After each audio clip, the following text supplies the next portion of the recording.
Podcast, a podcast offering discussions and tutorials on nerdy subjects for people who aren't necessarily nerdy themselves. With you today is myself, your nerdy tutor, Georgia, with me here today, my mom, who knows the way. I do. It is the way. This is the way. This is the way. So, we're talking about the first season of The Mandalorian. Mom, what is your initial impressions? Okay, so it's no secret that for I'm a child of the '60s, and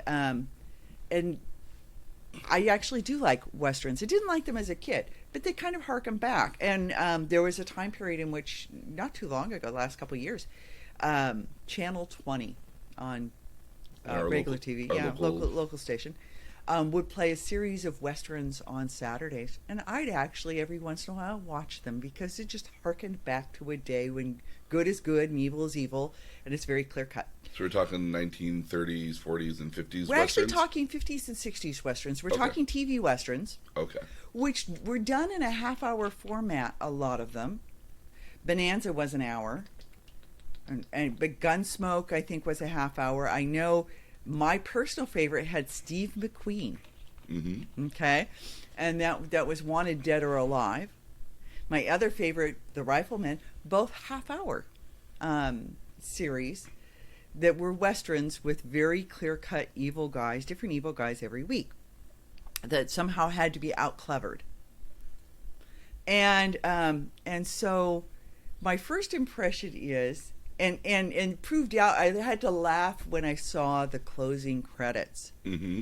Because they're exactly what 60s closing credits were. Kind of like this painted sort of like... scenes of it, like storyboard, painted. I mean, if you looked at Wild Wild West, mm-hmm. Which was a little bit later in the 60s and sort of campy Western with two very swash sort of early CIA, FBI mm-hmm. guys gallivanting through the 1880s. Very much that look and feel in the closing credits. Mm-hmm. Even I love the opening with all the helmets. I know I'm scattering around, but the very first scene with all the where they run through the intro, where they run through all the different helmets over. Oh yeah, so I assume that's probably going to be used for every Star Wars thing. I think it's going to be used for every single Star Wars TV series. Because, again, it's running through, like, C-3PO's head, R2-D2's, Darth Vader's, The Mandalorian. Well, it even has Kylo Ren. It's Kylo Ren, Darth Vader, yeah. So it's again... Everybody's just helmet. It's just a helmet. Yeah, it's just their head, and it's just like a little light, red and blue light that's kind of shining over it, yeah. So kind of revealing it almost in their shine, almost. Yeah, very cool. Oh, yeah. So this is a Western. It's pretty darn close to what a Western in Star Wars would be, absolutely. So it's kind of like Captain Kirk meets the Old West if Captain Kirk doesn't get to keep his friends. Because he's the reason why it reminded me of Wanted Dead or Alive was really just Steve McQueen, and he wandered around different towns, and he was in a different place every week, and he didn't have anybody with him. He was totally on his own. Mm-hmm. A little like The Rifleman, in which Chuck Connor has a son whose name is Mark. I don't know why I remember that. And it's about he and his son living out on the range. But he has a town. Gunsmoke has a town as well. So you have recurring characters. And this really, I guess it has some recurring characters. Mm-hmm. Oh, yes. There's quite a bit of recurring characters in this. But here's a good question. So there are a couple of recurring characters in season 1, but he seems to leave them at the end. I'm not going to spoil season 2. Okay. I'm not, even in my show notes, I don't really talk about any of the major characters' story beats at all. Okay. Because this is one of those times in which I think it's best if you enjoyed the characters watching it, because again, I mean, like, because I really do think that the characters kind of speak for themselves, their allegiances. They're not overtly difficult and complex characters in a lot of ways. I think with the exception... no. So here's the thing that reminds me the most of the old westerns. The draw of the old westerns was bad was bad and good was good. Mm-hmm. And the time period in which they were filmed was during the 60s, when you had a lot of social unrest. There are a lot of parallels to now. You had a lot of social unrest. You had people protesting in the streets. You had the Vietnam War, and people protesting the war. You had a lot of lingering concerns about how quickly society was changing. Mm-hmm. And the whole reason why I think those were popular at the time was because they gave you a reassurance that good was still good and evil was still evil. You didn't have to think much about which side you were on. There wasn't any way you were rooting for the bad guy. And it was very clean cut. Yes. And at the time that those were filmed, the world was not. Mm-hmm. No, and I think that's kind of a lot of the allure of Star Wars, because they really do go out of their way to say, this is a good guy, that is a bad guy. Empire bad, Republic good. Rebels good. Okay, so if we could, so a couple, so many things. Okay. Start. Okay, so my first question for you is, what time period is this? I'm unclear because at one point one of the characters talks about the Jedi as lore. There's songs of lore, songs of long ago, and the fact that there's songs that speak of the Jedi really does mean is it not written history? Is it we don't have written history? You certainly don't see anybody reading this thing. So you don't see people read. You don't see people use computers. Mm-hmm. There's or if they are computers, there's these giant button computers. Well, certainly everything's programmable, as is proved by G11. But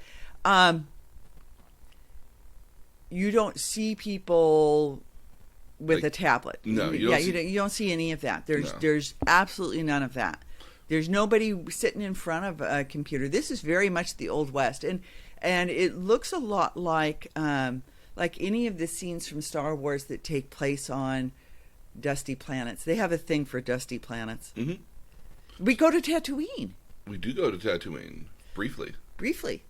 And I like that gal. Do you know who that gal is? Who is that gal? I actually have it right here. That gal there is Amy Sardakis. If you remember her, she is this pixie of a 5'1", bright blonde woman. She is unrecognizable. Do you remember The West Wing in the later seasons? I've never watched The West Wing. Oh, that's one of my favorite series. I apologize. Okay. But no, again, if you would see her normally, she's this very pixie, bright kind of person that's got this very high squeaky voice. I didn't realize this was her until I was doing my research for this. It's like, no way, and it makes perfect sense when you look at her size. But again, unrecognizable in this role. She plays a really sort of sweet sort of matron junk mama, I guess is the best way to describe. Well, I mean, she's certainly a survivor, but she is that hard fought sort of ridden hard and hung up wet gal that fought her way through, but has a heart of gold. Yes. And very very taken with the baby. Oh yes, absolutely. But everyone is, though. I mean, everybody is. Oh, but let's talk about that, because I have so many. So let's go back to my original question. What time period is this in? Okay, so I will show you this real quickly, because it's literally the very first thing on my list of notes here is the setting. Yeah. So the setting for this is technically 9 ABY, which means after the Battle of Yavin. So in Star Wars lore, you have to remember that everything takes place either before the Battle of Yavin or after the Battle of Yavin, which is Episode 4, which is the original movie, where before it was even known as Episode 4 in this particular case.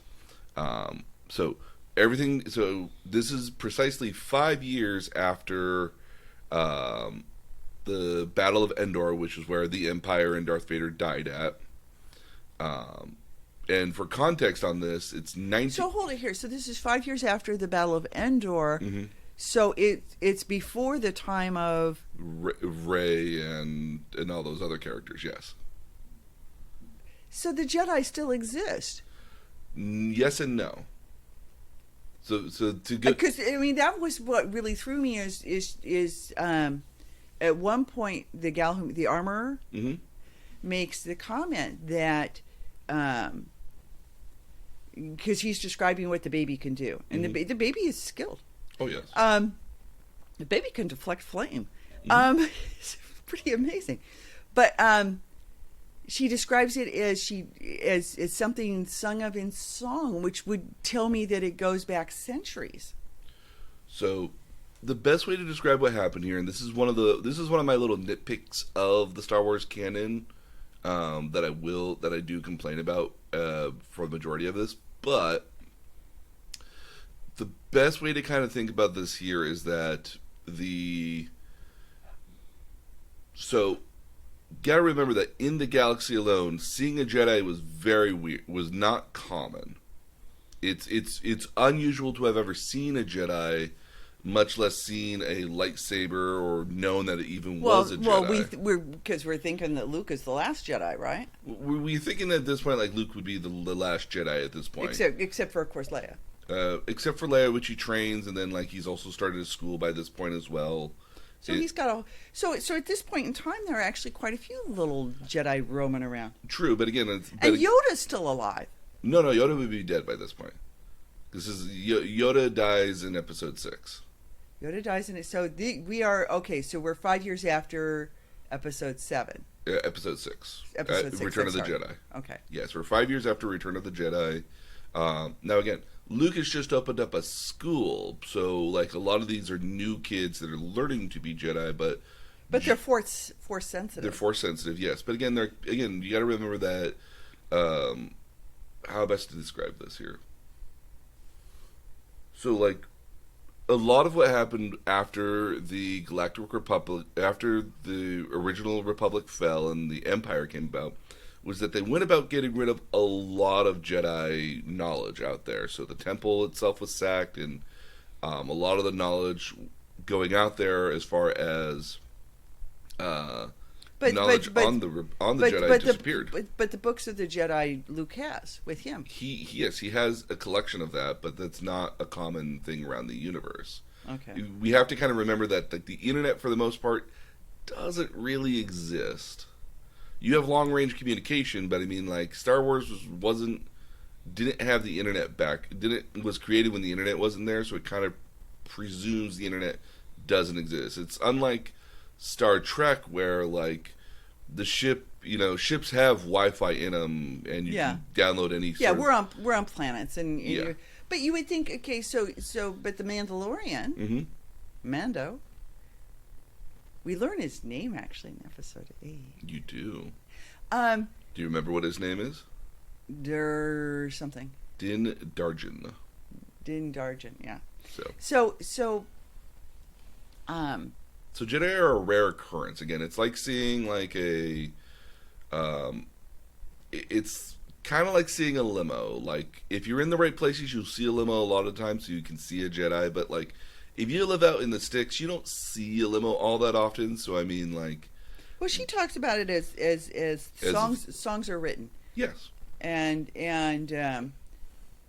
there's we'll get to it because I think we'll talk about that later. But I was just wondering about the time frame. Yeah. So and again, this all kind of really harks back to the very first movie, where if you remember that all the Imperial officers are on the Death Star with kind of Darth Vader just kind of hanging out in the background like some sort of like side character, and one of the characters retorts to Darth Vader is like, I don't care, like your goofy religion, da da da da da. Like, like it makes it seem as if the Jedi and the Sith are these mythical creatures that haven't been seen in centuries at all, which a lot of characters seem to make that impression of at the end of the day.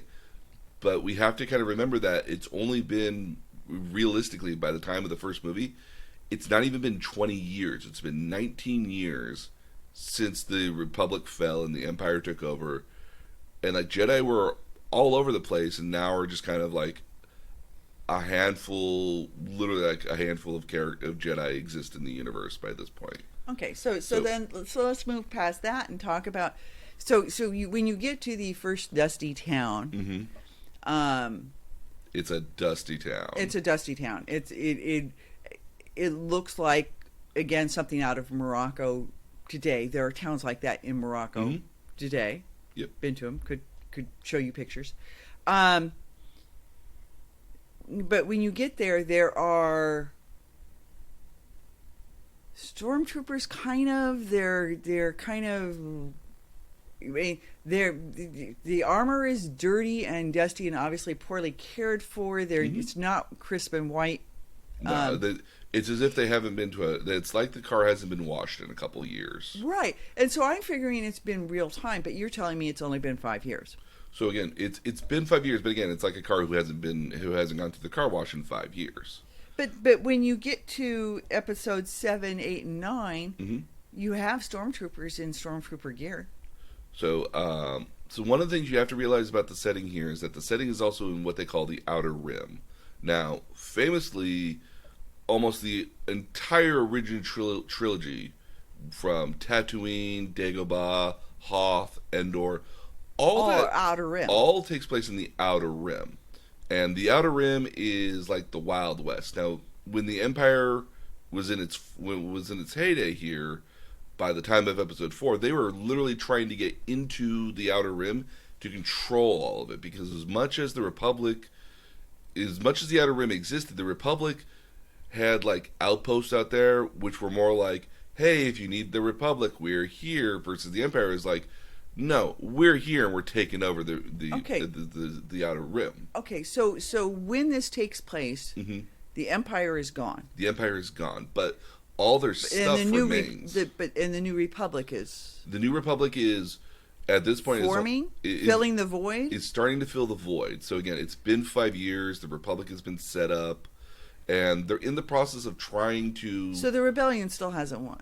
No, they haven't... And we know that, because we know the rest of the movies. Yeah, they haven't fully won at this point here, and this is before the Empire has turned into the First Order at this point, because I would be hard for me to say that a lot of the old First Order didn't turn into the old Order wasn't the old Empire beforehand. But again, all these outposts, facilities, they still exist in the Outer Rim, but like they're trying to be as quiet as possible because they don't want to bring attention of the Republic onto them. Even though by a lot of theories, like you know, like some of these outposts and some of these things would actually be more than the original or the Republic at this point here. Like they're ideally what's happening here is that all these, you know, it's all these officers and all these like big wigs of the Empire are now leading their own kind of whatever they've been able to cobble together as far as the Empire goes, of whatever resources and power. Okay, so which brings me, so we meet the one general, and this happens to be, not coincidentally, the general that takes out Mandalore. Which one are you thinking of? Episode 7 and 8. Okay, so Moff Gideon. Moff Gideon. Okay, so the big Moff. Yes. And he has stormtroopers. In clean, they're crisp and white and all stormtroopery. So there's two reasons for that. One of which is that he has not a Death Star, but he has his own not Death Star. Star Destroyer. He has his own Star Destroyer, which has platoons of stormtroopers on it. And when you're on a Star Destroyer, everything's really clean and polished. Okay. So who's paying for this Star Destroyer? Because that thing's got to consume some fuel. Usually you get your fuel by fear. So like you go into places like, look, I'm the Empire. Do you really want to mess with me? No? Great. Thank you for your fuel. Thank you for the food. Okay. You know, it's a lot of that, right? It's a lot of that right now. It's a lot of leadership by fear for the most part in the Republic here. Or in the Outer Rim here so much. And so there are remnants that are still operating in the same way. What they're called, the Imperial remnants. Oh, very cool. Okay. Yes. So In Star Wars canon, if you go back to Legends content here, then notice the Imperial remnants. Depending on what. Did they get folded into the Into the First Order? Yes. Okay. Yeah, a lot of them are the first. Are a lot of the First Order is Imperials for the most part. A lot of the bigwigs are, but a lot of the bigwigs are the people that survived what they consider the original destruction of the Empire to form the First Order. And so again, you also have to remember that the Outer Rim again is very lawless here at the end of the day as well. Now, it is the Old West. It absolutely is. So and let's talk. So now we've got the setting Mm-hmm. and the time period and sort of because I'm like, oh, those guys are wearing clean armor. Mm-hmm. It's kind of interesting. And there's a cute scene which we'll come to later, which I found kind of endearing in some way, Mm-hmm. having to do with stormtroopers. So the premise of this is the exact same premise as my Steve McQueen guy. Yes, probably. It is. Well, it is. John Favreau. Steve McQueen's thing Mm-hmm. was that he took bounties, and he went and he was a bounty hunter, and each episode was him trying to track some new guy, and he had to outclever that guy. It wasn't just firepower. It wasn't just being a good rifleman. He had like the coolest sort of cross between a gun and a rifle that he used. It was longer than a regular gun, and it was called the Mare, and it strapped to his leg, and he looked Steve McQueen cool, with the gun strapped to his leg. So, the Mandalorian doesn't have a gun strapped to his leg, but he has that. He's got that cool rifle on his back. Yeah, Which is also also supposed to be outlawed as well. Disintegrators are not allowed. We're not allowed in the Republic, and they're very, very frowned upon in the Empire.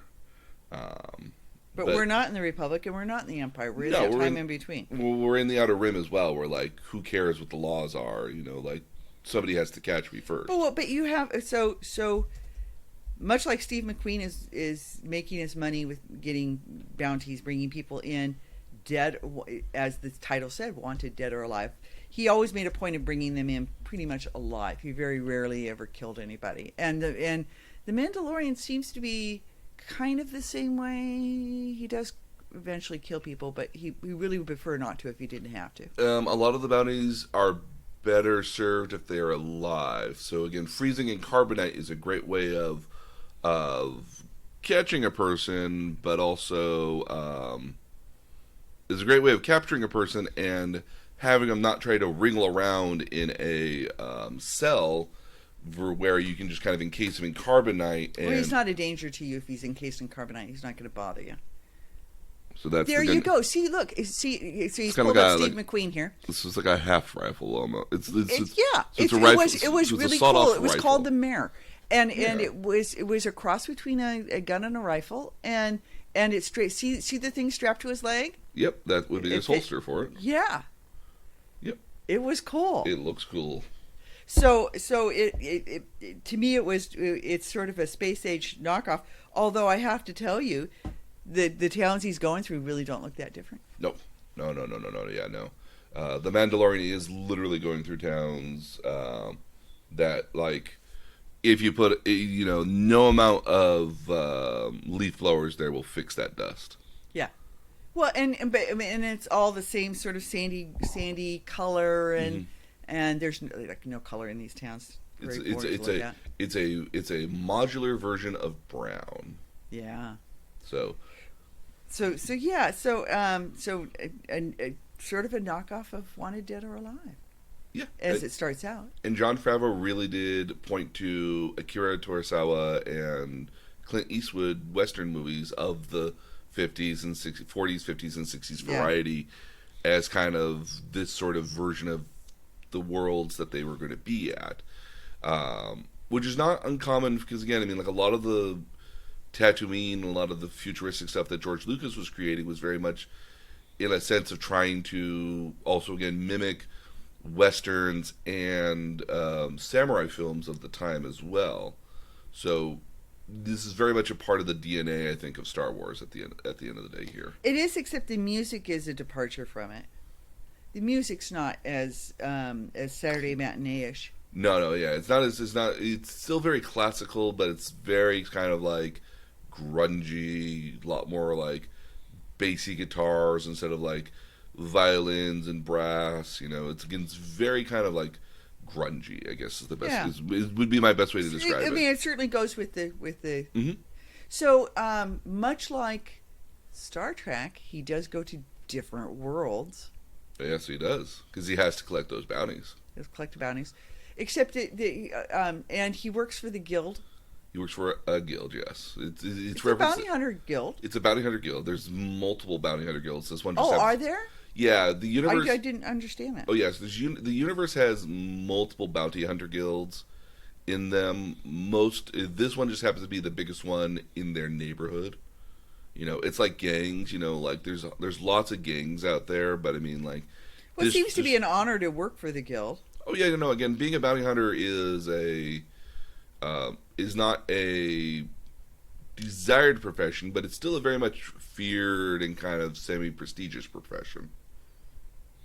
And he accepts a bounty to look for something he doesn't even know really what he's. God bless. Excuse me. He doesn't even really know what he's looking for. And he's not really described it as well either. Yeah. And do you know who the client is in this particular case? Who is that client?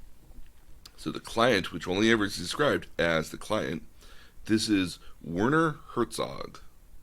This is a famous German filmmaker. He's known for making movies that are with people with very ambitious protagonists that have impossible dreams, people who have either people with unique talents in obscure fields or individuals with conflicts with nature. He's got a lot of sort of like he's got a thing. He's got a filmography. It's very kind of like sour. You know who he reminded me of? He reminded me of Q. He does actually remind. Yeah, I can see that on there. Yeah, he reminded me of Q, just in his general demeanor, sort of. Yeah. Yeah. But no. Again, very famous German. He's done a lot of American movies too. Director here. So again, very interesting for him to be in this TV show, and he's actually one of the people that made a point of saying that when they did the child, the kid, or Baby Yoda, whichever version, we'll call it Baby Yoda. How about that? Yeah. Okay. Yeah, and mind you, he's not ever given a name. Nope, he's not. And he doesn't even know what to call him, and they don't really have a name for him at all. It's just and they don't talk much to him. Nope. And he doesn't talk at all. He makes some noise, but it's baby noises, literally. Baby noise. Mm-hmm. Would you be surprised at how old the child is? How old is the child? Child's over 50 years old. Well, okay, so I had sort of that question because the child's very much a baby. Mm-hmm. He's in a pram. Yeah. So in the first season, it's introduced that he's over 50 years old. When is that? I missed that. It's kind of communicated by the Doctor, who's an interesting character. Oh, okay. The Doctor kind of makes an offhand note. This is Doctor. Episode 2. He's in episode 1 and episode 3. Oh, okay. So this is Dr. Pershing, uh-huh. Which is again an interesting character in and of himself too. So this character, which was spotted by fans initially when he was first seen, is wearing a very similar light blue sort of aesthetic to the aliens in episode 2 that make the clones. Oh. Yeah, so it's theorized again because he's making a big deal about having the child come back alive. Yeah, he wants to test it's almost a sort of a Mengele sort of feel to it. Yeah. Except that he seems to care. He cares about the child on some level and really does recognizes that the child is special and mm-hmm. is trying to figure out why is my sense. Yeah, so again, it's presumed that he might be from the same planet with the Caminos. He himself might be a clone. And so potentially trying to clone Clone the child. Potentially. It's not... Yeah, it's not spelled out. It's not well spelled out at all, and it's very mysterious, which I think is, again, very intentional. Yeah. The character is also unique because he's wearing glasses. Yeah. Now, Star Wars, George Lucas had a rule where people don't wear glasses. Because your eyesight could be fixed by then, I assume. Yeah. The notion being is that you would have your eyes fixed, and there would be no need for people to have a profession of making glasses at all. Now, you could be wearing, like, visors and goggles and any sort of other eyewear, but traditional glasses were not a thing. This is also the same reason why a lot of costumes don't have buttons or zippers either. Again, interesting. Yeah, I know. You would think that, there's no buttons or zippers, and then when you look at it and think about it long enough, yeah, you're kind of right. There's not a lot of buttons or zippers at all. This was also another aesthetic that George Lucas had. George Lucas also believed that there was no underwear in space either. Well, by then you would need it. Well, by then, in theory, you wouldn't need it, so he was trying to convince Carrie Fisher to go braless for a long time in a lot of the costumes, unsuccessfully. Well, I mean, here's a comment. You never see anybody excuse themselves to go to the bathroom except for the guy in episode 1. Yes. Yeah, again, it's the same thing in Star Trek. Like, those outfits are not designed to go to the bathroom. Yeah. You also never see people... I just always assume people are catheterized. Yeah, and you never see people just, like, drinking water or at work at all either. Like, nobody's just like... Nobody's got a water bottle? Nobody's got a water bottle. Hydration flask? Nobody's got a snack at all. That's true. You never see... Yeah, I mean, like, even when you go out, like, certainly, the Mandalorian, actually, you do get... you see him being served food and the acknowledgement that he can't eat in front of people. Yeah. Very true. So you do see that. Mm-hmm. And he never actually removes his helmet at all either. No, that's a cute scene. We'll talk about that. Yeah. So,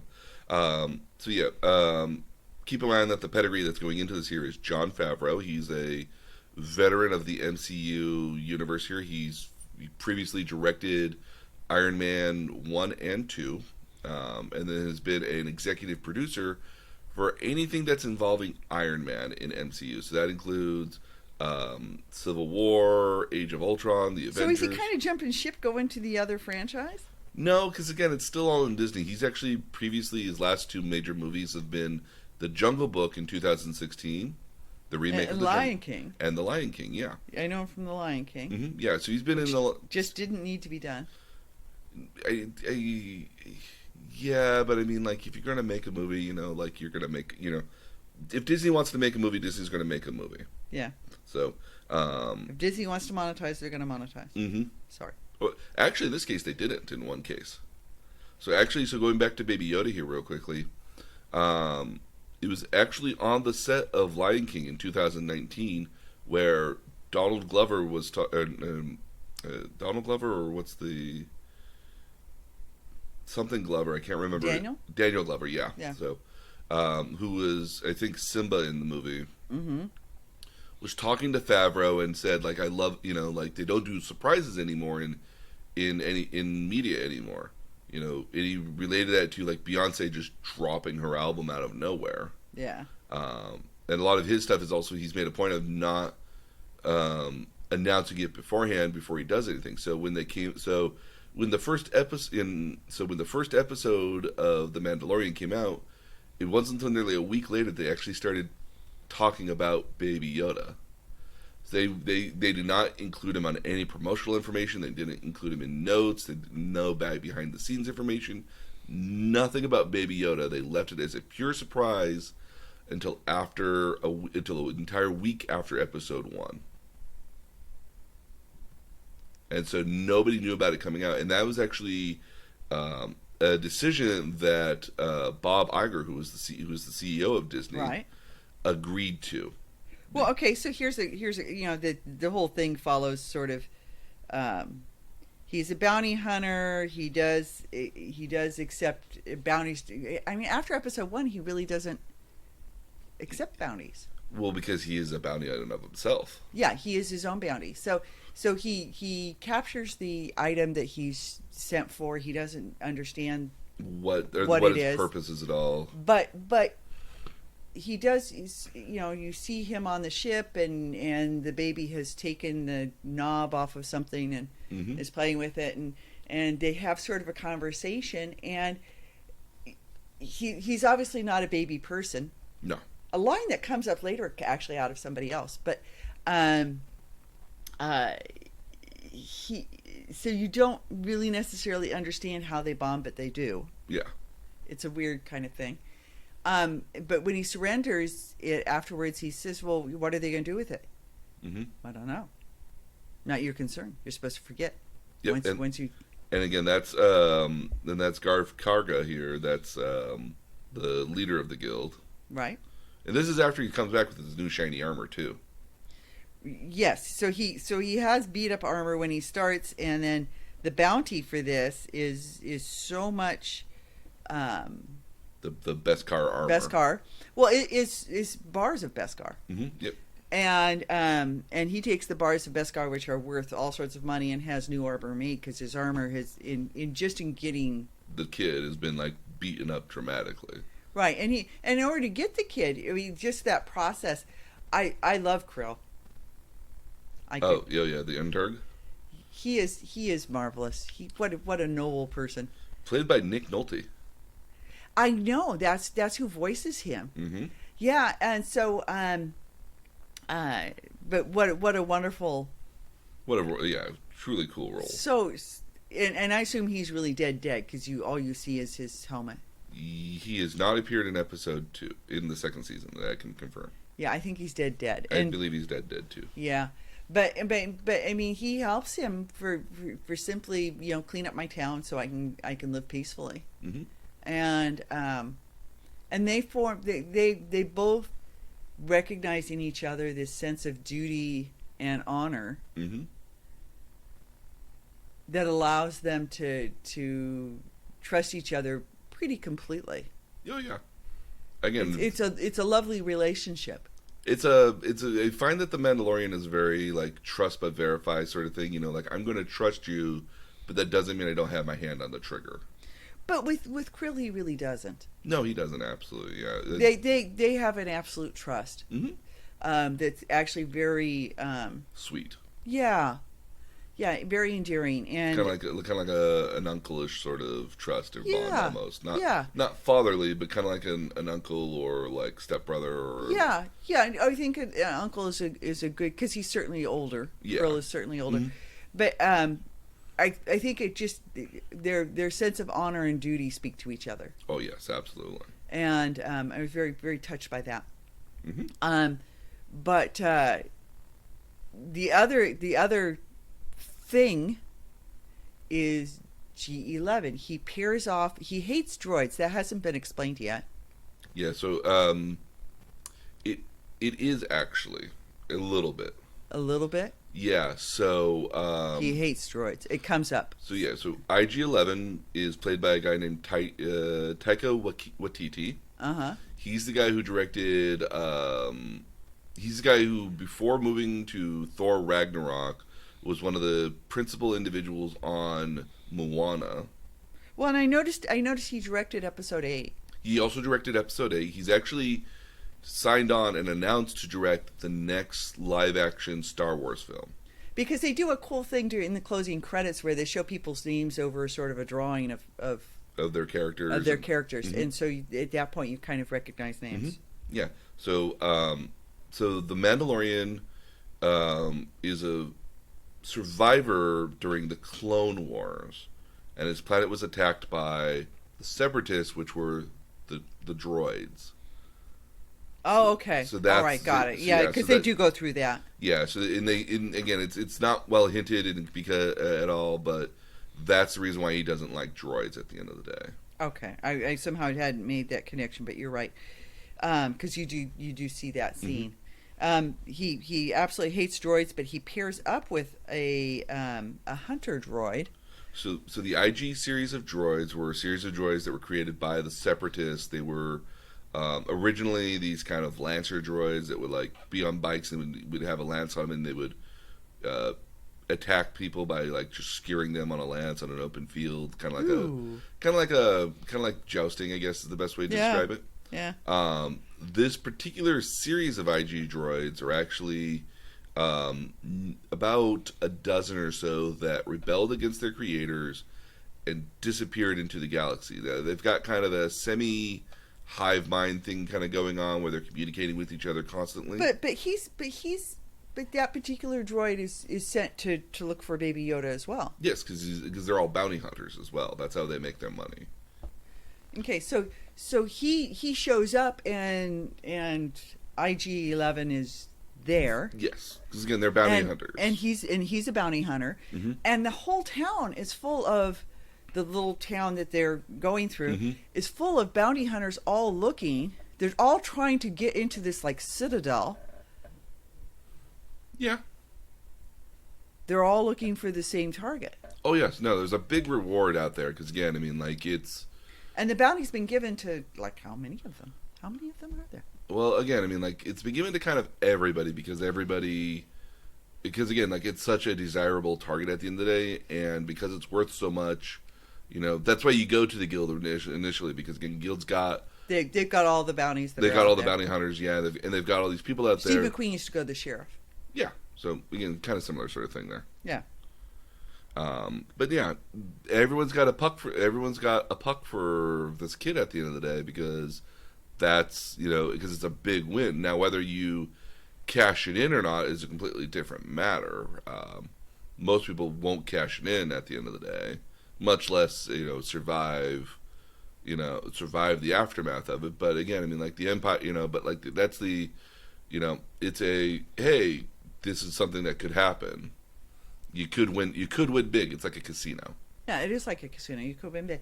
Well, and there's so many of them searching for him, and he's protected by what? He's in that citadel. Or the citadel. The baby. Yeah, there's a bunch of mercenaries that are kind of safeguarding him as well already. And again, both the Mandalorian and IG-11 kind of just walk up to town, and IG-11 just does this thing where he's just like, yeah, my arms swivel around my body 360 degrees, so I'm just going to shoot everybody. Everything. I can shoot it, but he's very accurate. Oh, yeah. Well, droid, you would think a droid droids are. Yeah. Not like stormtroopers, which, again... It's kind of fun to watch him do it, though. Oh, yeah, no, yeah. Very, very fun to watch him. But he has been directed to kill the baby. Mm-hmm. To kill the baby. IG series... only know to hunt. They only know the hunt, and they don't like living things, so they don't deal with them. So it's better to. But he agrees to partner with Mando. Oh yeah. Don't get me wrong. I mean, like the IG series, is my understanding, doesn't take people in alive. They only take people in dead, not dead or alive. And again, there's like an interesting sort of blaster shot that happens, and you're left wondering for a few seconds what happened. Yeah. So then so that's most of it. It's literally all of episode 1. Episode 2 is the ship has been kind of scavenged, I guess, by and it's interesting. So the Sand People, the Jawas. So Jawas are a universal scavenger race. They're everywhere. Oh, they're everywhere. Yeah, no, yeah. They get around. They're, again, in the Outer Rims, at least they're scavengers. They make do with wherever they're at.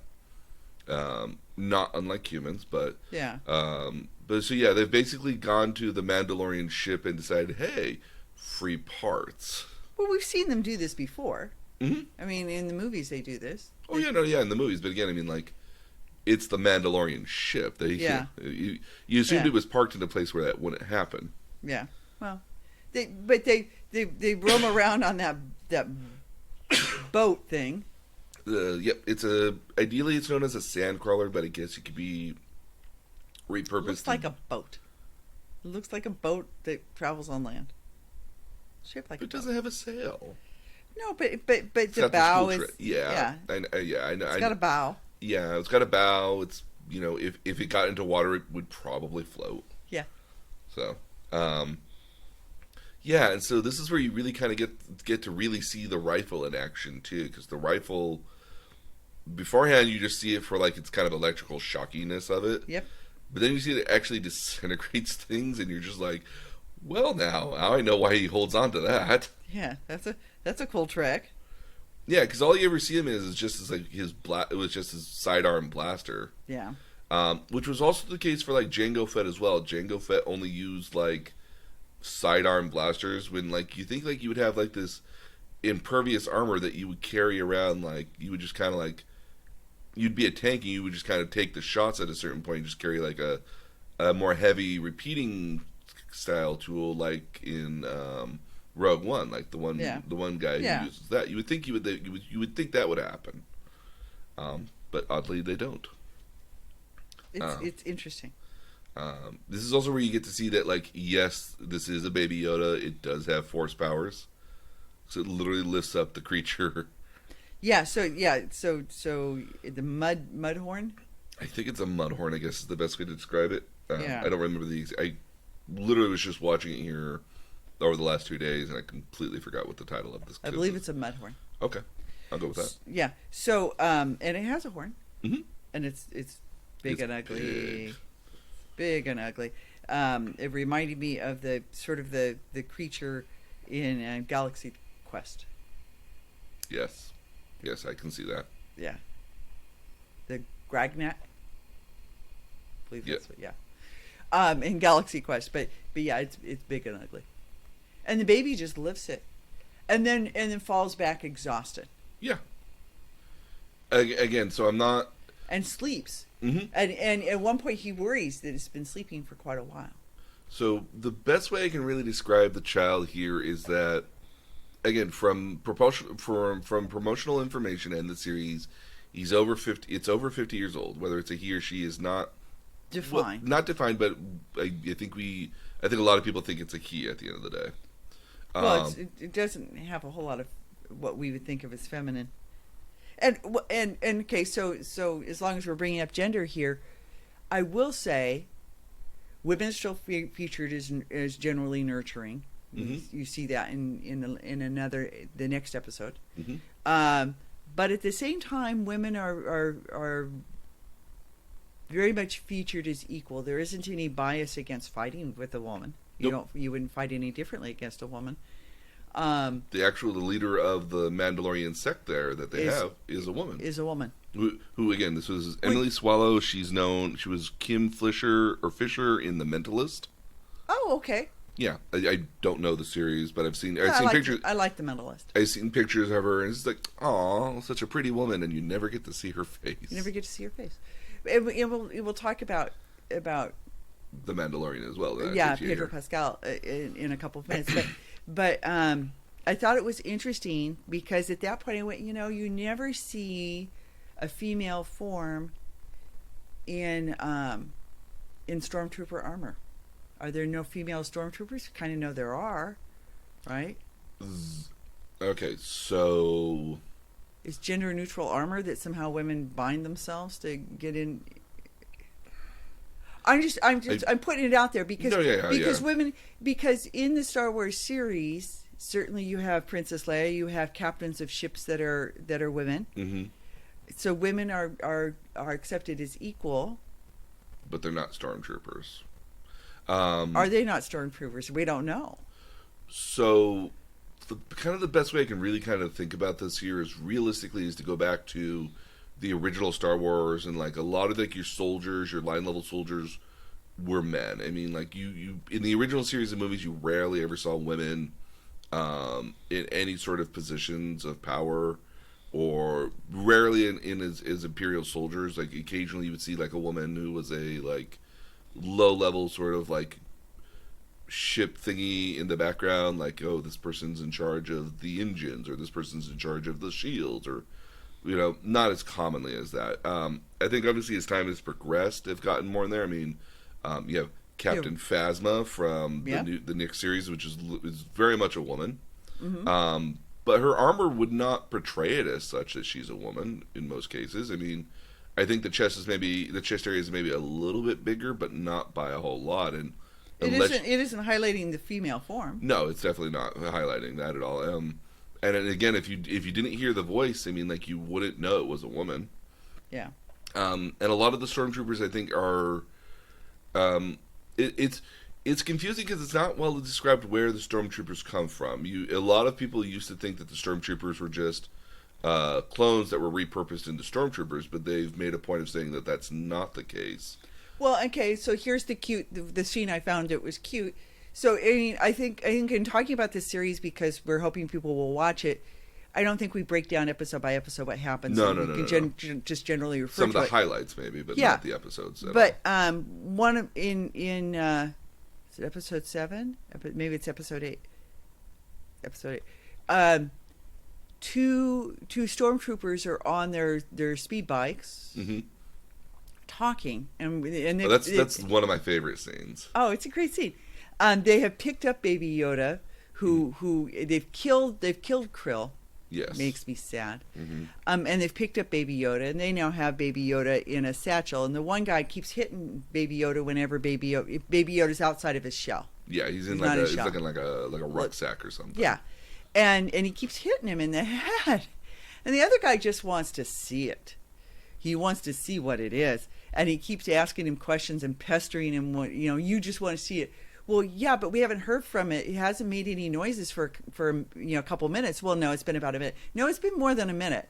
And they're going back and forth. Great back and forth. It's really a great back and forth in which they are very much human beings. They are annoyed that they're having to wait, and they speak to their annoyance. Well, how much longer?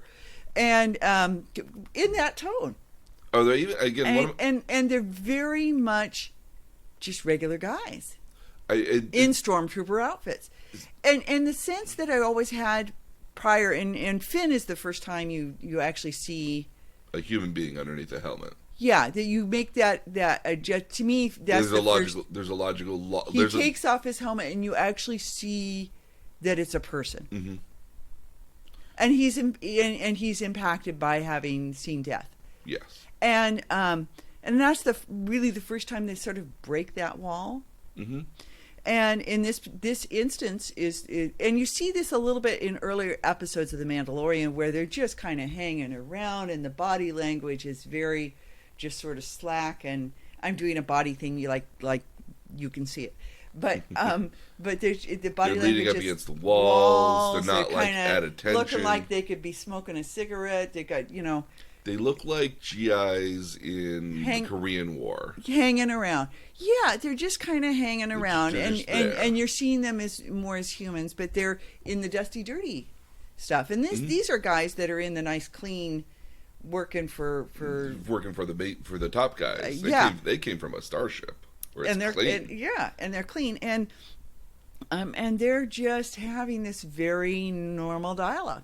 A very human dialogue at the end of the day, too. Again, my favorite part is one of them takes out a gun and tries to shoot one of the rats that are out there, and they can't hit it to save their lives. Yeah. Because the visor is too thick, so they can't see properly out of it. Yeah. So, yeah, that's always been again, so I haven't done a lot of research on stormtroopers, where they come from. It's been my experience that one or two things that happens with stormtroopers. One of which is that Finn tells you he was raised into it. He didn't have a choice. He was just sort of... He just became one, and that's as a child. And that's one of the first ways you can become a stormtrooper, is that like they just go to orphanages or battlefields and just take children and send them to Imperial training to become stormtroopers here. And another way is that you can actually like just enlist as a stormtrooper, just as a soldier. So like in a lot of cases, if you go back to the Han Solo movie. Han, before he gets the name of Solo, enlists as a pilot, but he doesn't end up succeeding in that, and so he just becomes like a very, very low level like sniper officer at the end of the day. So he never actually becomes a pilot at all. But like it's hinted that like stormtroopers are just people who, hey, we'll work for the Empire, and whatever, but I need the money because, so I just become a soldier. Yeah. So a lot of the... I've enlisted, it's a job. Yeah. I've enlisted as a job. If it gets better, I get to have slightly different armor or different weapons as a stormtrooper. So let's talk about slightly different. What is with the red? The stormtroopers that are trimmed out in the little red stripes. Different groups have slightly different markings on them occasionally. These are, pretty vivid red markings. If they're all decked out in black, there are these are going to be the stormtroopers that are trained by Mandalorians on Mandalore. So they tend to be a lot either stronger or a lot more proficient in what they're doing. Whereas, again, like different companies might have different bands on them. It was one of those things I admittedly was not paying close attention to, was the red stripe. Well, yeah, no. Yes, here we go. Okay, so I'm just going to show you because maybe you can check on it. There's several guys who look like that. Oh, those ones. We'll post the pictures. Okay.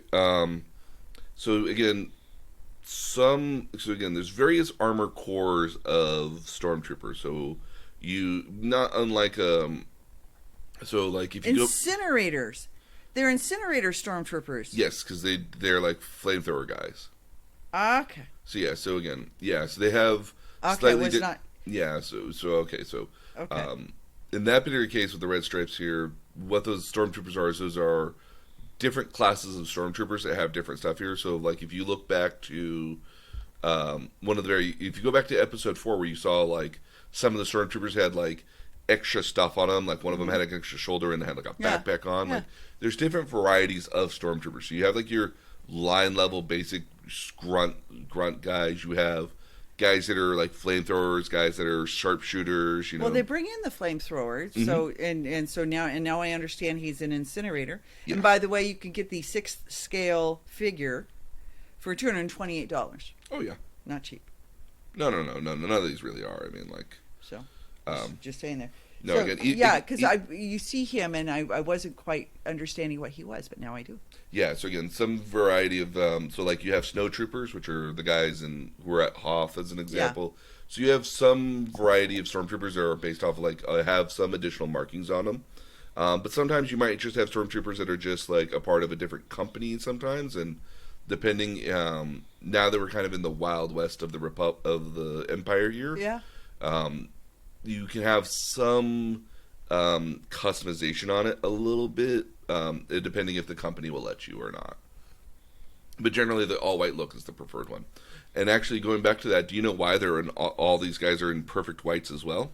Well, it's kind of confusing to me because it seems like the bad guys should be in black and white is good. The good guys, yeah. Yeah. Yeah, it's always been kind of a weird thing with Star Wars, but so actually, in the very last episode, episode 8, so when they were shooting the first episode, they realized that for the final episode, they don't have nearly enough stormtrooper armor for this. So they reached out to a cosplay group. Oh, really? So for filming episode 8, they had to reach out and get cosplay armor? So what they did is they reached out to the 501st Legion, which is... So the 501st is Vader, is also known as Vader's Fist. It's kind of like Vader's like personal stormtrooper collection. And the 501st is a group that started in South Carolina, and it's a group in over 60 countries with various areas. And these are just people that all they do is that they're proficient in creating and costuming as the bad guys from Star Wars. These are Imperial officers, stormtroopers. Again, Mark's friend Matt. Yeah, he's probably in the 501st as well, most likely. Yeah. Stormtroopers, bounty hunters, bad guys, the Sith. They only do Star Wars accurate stuff. And what's interesting about these guys is they're actually not affiliated with LucasArts or Disney at all. It's a purely volunteer. They're on their own. They're purely like doing Civil War reenactments. Literally the example I was going to use here as well in just a second. But again, they're the 501st as well as their sister group, the Rebel Legion, which is all the good guys. Okay, so that would be your Karas. They'd be like your Well, yeah. So these would be all the good guys. So this would be like Luke Skywalker, your rebel soldiers, your They'd have the your little green outfits from Endor. the Endor guys, your ship pilots, stuff like the good guys. So Yeah. it's the good guy version. They're all purely volunteers at the end of the day, and they really only work for. And a lot of times, what they end up doing is do a lot of charities, casual sort of stuff, casual cosplay, and stuff like that for conventions. And they're the preferred people that Lucasfilms go to when they need stormtroopers for an event, or they need something Star Warsy for an event. It's actually kind of a cool thing too. They have a children's version as well called the Galactic Academy that has no requirements for costuming, but it's meant for teens and children who are interested in Star Wars costuming or as it's correctly known as trooping. Trooping. Well, and I mean, one of the things that the Mandalorian series does really well is harken back to the movies. And you see some of the same in the bar scenes. You see some of the same creatures, and there are multiple bar scenes. Oh yes. You see various I don't know how species of okay, so species of life forms. You can't call them humans. What do you call them? Species of different races, sentient, different races and species of aliens and creatures. Okay, that are sentient. Yeah. Some yes, some no. Well, this is true. But I mean, you can converse with most of. Yeah. Most. So you see various of them. You go, oh, I remember that from da da da da da da da. Yeah, I've seen like that the Jawas. Before. Yeah, the Jawas are one of the first things you see in A New Hope. Mm-hmm. Before you ever get to the bar scene. Before you ever get to the bar scene. So it does a nice job of harkening back to various species that you've seen in other Star Wars movies. Mm-hmm. Yeah, it's kind of nice that way. Oh yeah, absolutely. And a lot of diversity in these towns. And again, the core planets are kind of well known for being more human driven in a lot of cases. Just because I think humans are the ones that kind of spread out a lot more. Now, keep in mind, they're never outright called humans at all. Sometimes they're remarked to as Terrans, but they're rarely ever called humans. Although, if you go to make one in a video game and they give you options, they usually just call them humans. Yeah. But again, the Outer Rim is kind of like the Wild West, where like there'd be a lot more of these aliens out there than humans in a lot of cases. Like humans is probably the more human, and humanoids are the more dominant sort of races that are out there. What other cool characters are there? Do you want to talk about Cara Dune? Well, I mean, so let's talk about sort of the band of the band that he finally ends up with, which of sorts. If we're going to get us to episode 7. Oh, one side note here, real quickly. Yeah. Geef Kara, the main bounty hunter guy. Do you know who that is? I do, because I recognize him from Rocky movies. He's Apollo Creed. I read that. It was like, I knew I saw him from somewhere. That's Apollo Creed. Yeah, no, I recognized him right off and went, oh my gosh, it's Carl Weathers. Oh, yeah. So let's talk about Cara Dune. Okay. Well, so by the time you get to episode 7, you've got Krill, you've got Krill, you've got Kreef, who's now kind of like, okay, yeah. Which is the Carl Weathers. Yeah, now, I'm against the Empire, so now I'm with you at this point. Right, yeah. But you don't know really whether you can trust him or not. Turns out you can. Yeah, and then you've also got IG-11, who's been reprogrammed by Kreef. And that's a sweet story, and I think we'll talk about that story in a second, because it's a sweet story. Mm-hmm. What ends up happening. Cara is this chick he meets in episode 5. Is it episode 5? It seems earlier. No, because she's there when he's on the. Isn't it episode 3 when he's on the little planet with or 4, the planet where you kind of wish he'd stay. Yeah, so that's episode 4. Excuse me. Yeah. Okay. So you meet her on episode 4, and she ends up going back to this village with him, where he's going to try to help these people Yeah, so he's trying to lie low on this remote planet. And several times he tries to give Baby Yoda to other people to raise because he realizes that he's not a father. He's not a father. He also has a profession where, like... He's going to put it in danger. He's going to put it in danger, and he's very much... There's no life for him for the baby to be... Yeah, I mean, like, he's not even until he gets kind of his mission until, like, episode, like, 8 at the end of the... 7 or 8 here at the end of the day. Yeah. That, like, he's like, okay, this is my job, that I have to go protect him and get him back to somebody who can properly raise him. Give him back to his people. Give him back to his people, yeah. That's the actual your foundling, yeah. I mean, that's actually what ends up happening. But but he ends up on this planet. Some people see him and say, we've got a problem. Mm-hmm. Can you help us out? Can you help us? Here's some, this is all the money we have. We've scraped it all together. And they are raising other children there as well. Well, but they're farmers of little blue fish. Yes. They farm little blue fish.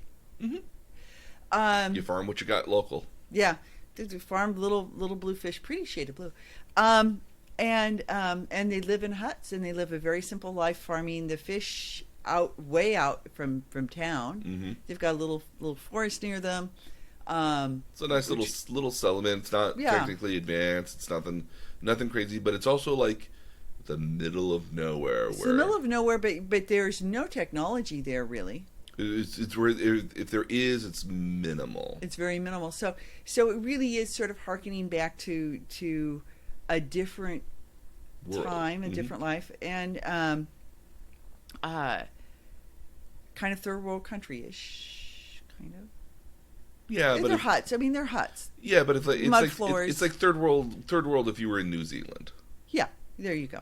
Okay, so he ends up in that town. He is living, introduced to a home by a young widow who has a child. He's not living in her home, but it is a home that he's been invited to. And she is bringing him food, and she leaves it for him and says, so you can eat it when you're alone. She very much acknowledges that she knows he can't take his mask off. He's made a point of saying that to just about everybody. He doesn't take the mask off. It doesn't come off. And so she brings him food, and he's met Kara. Yes. He met Kara in a bar, and he goes back and gets Kara because he realizes he's going to need more help to solve their issue. To solve their issue, yes. She's a strike. So she was a part of the Rebel Alliance. She's actually a survival of Alderaan. Yeah. And Alderaan is the planet that they blow up in the first movie to kind of show that the Death Star is a real weapon that can destroy planets. And so she's a survivor of that, and so she was off planet when it happened, and so she fought for the Republic, or she fought for the Rebels when it was there, but got disillusioned toward the very end of it and decided not to become a part of the New Republic, as it's being called, and decided she wanted a simpler life. But her simpler life is that she's a hired mercenary. Mm-hmm. Well, again, I mean, like you go into the job you know well. Again, if you were a soldier, I mean, like mercenary's not too far off from that at that point. Well, and he fully accepts her as not being anything unusual, which is where I thought there was quite a bit of gender equality, because there's no surprise in him that she's a woman. Nope. Or in anybody else. No, again, I mean, it's one of the cool things. It's very accepted. Yeah, again, Star Wars has done this really nice things. Again, I mean, like a lot of the characters in Star Wars with a lot of power and agency have been women, and depending on where you are, I mean, like you might have you might definitely show off the feminine form, but like you're not any less. Well, I mean, she has a Barbie doll figure, and she looks very much. Oh, I wouldn't say she's a Barbie doll figure. Now, keep in mind, she's got a nice figure. She does have she has a nice figure, but she's also got. So this is Gina Carino. Guess what she does for a living before this? What? She was an MMA fighter. Oh, okay, totally see that. Yeah. Yeah, I mean, she's badass. And she gained muscle for this role. Oh, really? Okay, so from what I have read, she is totally badass. Mm-hmm. She looks like she's the perfect personification of the character. She looks like you could draw her. You could draw the cartoon, and it would be her. Yes. What I wanted to say was that this is the personification of a female bodybuilder who turned into a soldier, and it was if the casting was for tough buff woman who was formerly a soldier, it was like that's her right there. But she's beautiful. Oh, she's very beautiful as well. Don't get me wrong. So he collects her, and then you've got Kreef, IG-11, you've got Garf. And IG-11 at this point has, been reprogrammed. Krill has reprogrammed, saved him, because we thought IG-11 was gone. Yes. We thought Mando had actually killed IG-11 for going after the baby. Yep, for wanting to kill baby Krill Yoda. and Krill went and scavenged him and rebuilt him and retrained him. Mm-hmm. And now he's a nurse droid. Yes. A protector and a nurse droid. Mm-hmm. And that's his role. And that's what he's been trained for. Mm-hmm. So Krill has him doing housework, basically. Yeah. Yeah. It's hard for him with his particular graspers, but I mean, it's doable. And so, at one point, Kara says, "Why wouldn't you want to stay here and just be with the widow and have a life?" Yeah. And it's not the way. It's not the way. And then he tries to leave the baby with the widow, mm-hmm. and then somebody comes hunting for him. Yeah. And he realizes that the bounty is still active on him, and so they can't be here. Not just active on him, but for the kid as well. For the kid as well. So he realizes that he's going to have to resolve that one way or another. Yeah. So. So he ends up taking the baby with him. Yes. Do you want to talk about one of my favorite episodes with Bill Burr? Go for it. Because I love this episode. So the Mandalorian at this point here is trying to make money still. He needs money. He needs money, and he's decided to work with these other mercenaries on a job, which he doesn't fully know what the full details are necessarily. That particular episode feels very Star Trek-y. It does kind of, yeah. It feels a little Star Trek-y. That for me was the one that felt the most Star Trek-y. Okay. Well, I think also because the ship that they're on is very Star Trek-y as well, I think. Yeah. So Bill Burr is a mercenary. He's named Miggs Mayfield, which is such a nice, clean, simple name for a Star Wars character. Yep. Even Miggs Mayfield, like it was just kind of like. Oh, Mayfield's kind of a traditional sort of name. It's an American-y sort of current. Yeah, exactly. Again, you got to remember that in Star Wars, like, again, Anakin Skywalker, Luke Skywalker, again, kind of odd name. Kind of like, okay, like... Luke is normal. Luke is a normal name, but you've got Leia, you've got Han Solo, you've got Obi-Wan Kenobi, Mace Windu, like... These names are weird, intentionally, I think. Yeah. Moff, make it clear they're another world. Yeah, Moff. Grand Moff Tarkin, like... Who decided, like, Moff was the name of, like, your highest level... But Moth is kind of like Sith. Yes, yeah. It's sort of... Jedis, yeah, so... Yeah. So they go through the ship here, and they eventually figure out that they're breaking another person out of this Republic prison ship. They don't quite tell him the truth. No, they don't tell him. They tell him that they're breaking him out of someplace he's been captured. They don't tell him it's an Imperial transport ship. Yeah. Or I don't even know if it's a transport ship. I think it's just a prison ship. And they think it's entirely run by droids. Yeah, but there's actually some humans on there, and yeah. Which again, Mandalorian goes out of his way to save. Yeah. And he does. Eventually thwarts the entire event here by actually either killing or capturing all the other guys and throwing them into the prison cells before getting the hell out of there. Yeah. Yeah, it's an interesting thing because he traps them. Well, as it turns out, so he's rescuing. He knows one of the mercenaries that he's been paired with. The intimation is that they used to date, kind of. I think they've worked together and Or had a romance. There's sort of a romantic. I think she's inclinating it because it's weird, and to put him off his guard. I think at the end of the day, or just to make it awkward. Like I've met people before that like go out of their way to make things awkward for other people just because it's fun for them. And I think the notion there is that like, oh, you guys were in a romantic relationship is like, and Mando never admits it or not, which makes me think that like he's not even that it makes it seem like it is a joke at the end of the day because it would seem like either something you would deny or something. And again, the way he's presented in the series as having this code, I don't think would permit him to even remove his mask, much less show his body at all. So I don't think having this romantic relationship would even be a thing for him. Well, I mean, that was one of my... So, as an overall comment, how do Mandalorian even procreate? Because they never take off their masks. I suppose you could have sex with your mask still on. So again... Like having sex with your socks on, but so hey. If you look back at their children, their names are called foundlings. That's true. And he's a foundling. He isn't born into the Mandalorian race. No, yeah. So sometimes you're born into it, and other times you are...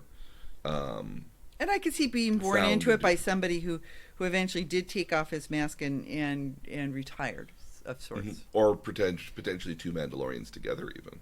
Yeah. In the same encampment, potentially. Yeah. Again, what I found interesting about Bill Burr, as I did for his particular role here, he is famously not a fan of Star Wars and has made fun of it in his comedy.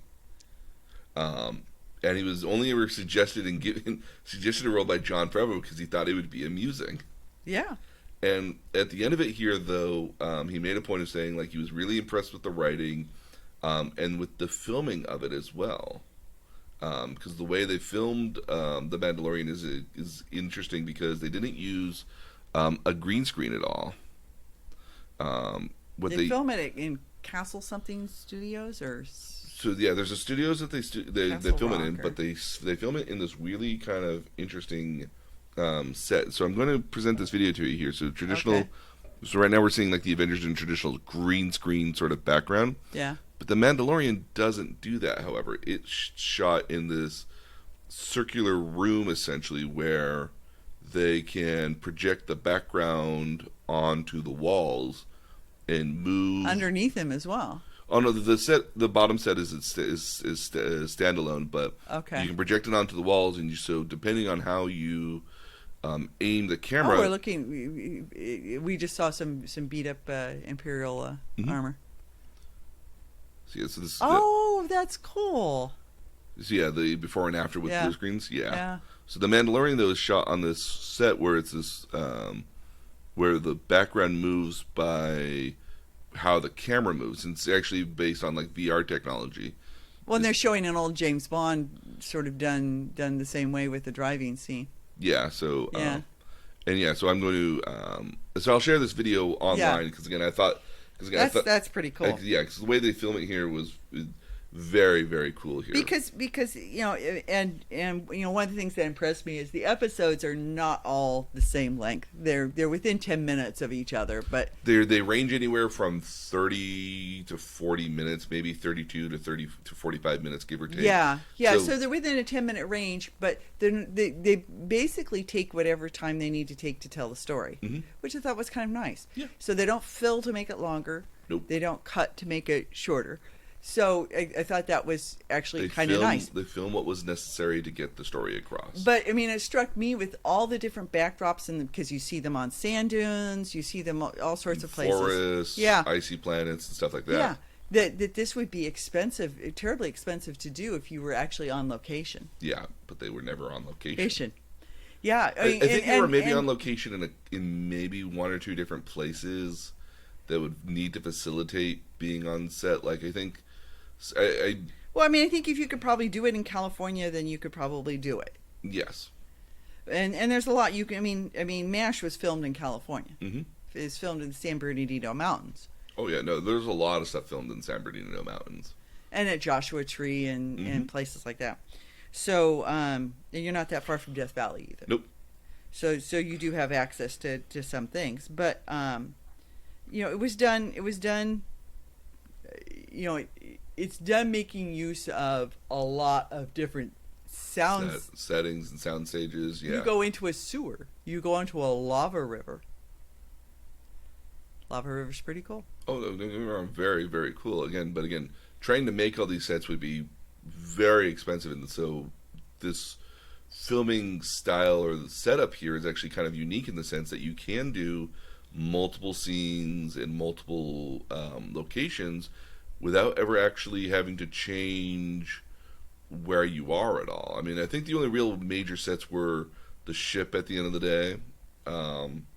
His ship? His ship and some of the... Because you're in that quite a bit. You're in that quite a bit in some of the interior areas as well, which, again, can be, like that one bar is probably reused dozens of times as other stuff in some cases. Again, it's just all about set dressings, really.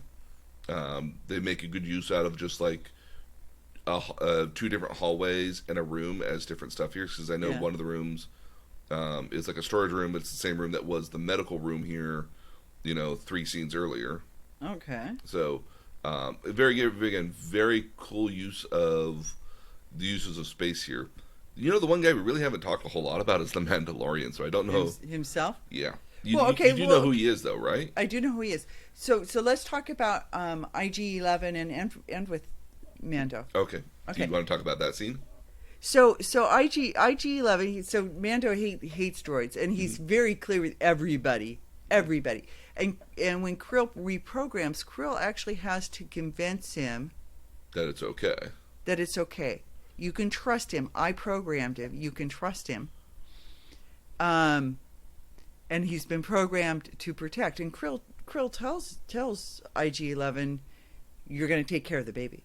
Mm-hmm. The baby's what we're here to protect." And so you have the wonderful scene with the two stormtroopers talking, just kind of hanging out, being very human. Very impatient because they don't know when it's going to be picked up from, and they know they have the baby, but they don't really understand what the baby is. Mm-hmm. And it's IG-11 that swoops in and saves the day. Swoops in and takes the baby. The baby at this point is in a side sort like of a rucksack sort of thing. But in a side thing on this pouch. Yep. Yeah, and the stormtroopers being mean and hitting it every time it makes noise. I like how you're so infatuated with that notion that it's just that they're just beating up the baby in the pouch. And they're just hitting it in the head. Mm-hmm. And IG-11, who's been programmed as a nurse droid, comes along and just takes out the two stormtroopers, takes the speed bike, takes the baby, and takes the baby out of the side thing and straps it to him. Yep. So he's wearing the baby the way I wore my infants. Yes. When you guys were little, I wore you guys. I was never big on strollers. Wore you front, wore you back, but wore you. And he's being shot at and all these things, and he understands that his purpose is to protect the baby. So he goes through town, and at this point, our heroes are cornered in a building with all these stormtroopers out front, and they're waiting for the incinerator to be brought. The incinerator troopers, yeah, to come and I keep wanting to call him Moth. Moth has told them that we're going to burn you out. Yep. And they're trying to get through this grill that gets down to the sewers because Mando knows that the Mandalorians are down underneath the sewers. We saw them come out in episode 2, 3. So in episode 3, when they escape the town, like these Mandalorians like come out kind of like locust almost out of nowhere. Yeah. And just start like wreaking havoc on the town so the Mandalorian can actually get out. They got little jet packs. They're just like... One of them is Jon Favreau. Oh, really? Oh, yeah, So he gets to act in it. Yeah, but he's one of the Mandalorians. Or the other Mandalorians. The other Mandalorians. Yeah. So they come out of nowhere, and there are lots of them. Mm-hmm. and you don't really understand where they came out of. Well, apparently they came out of these sewers. Yes. So anyway, so IG-11 like takes everybody out, goes in, and he's going to rescue everybody else. Yep. And he's able to get them into the sewer.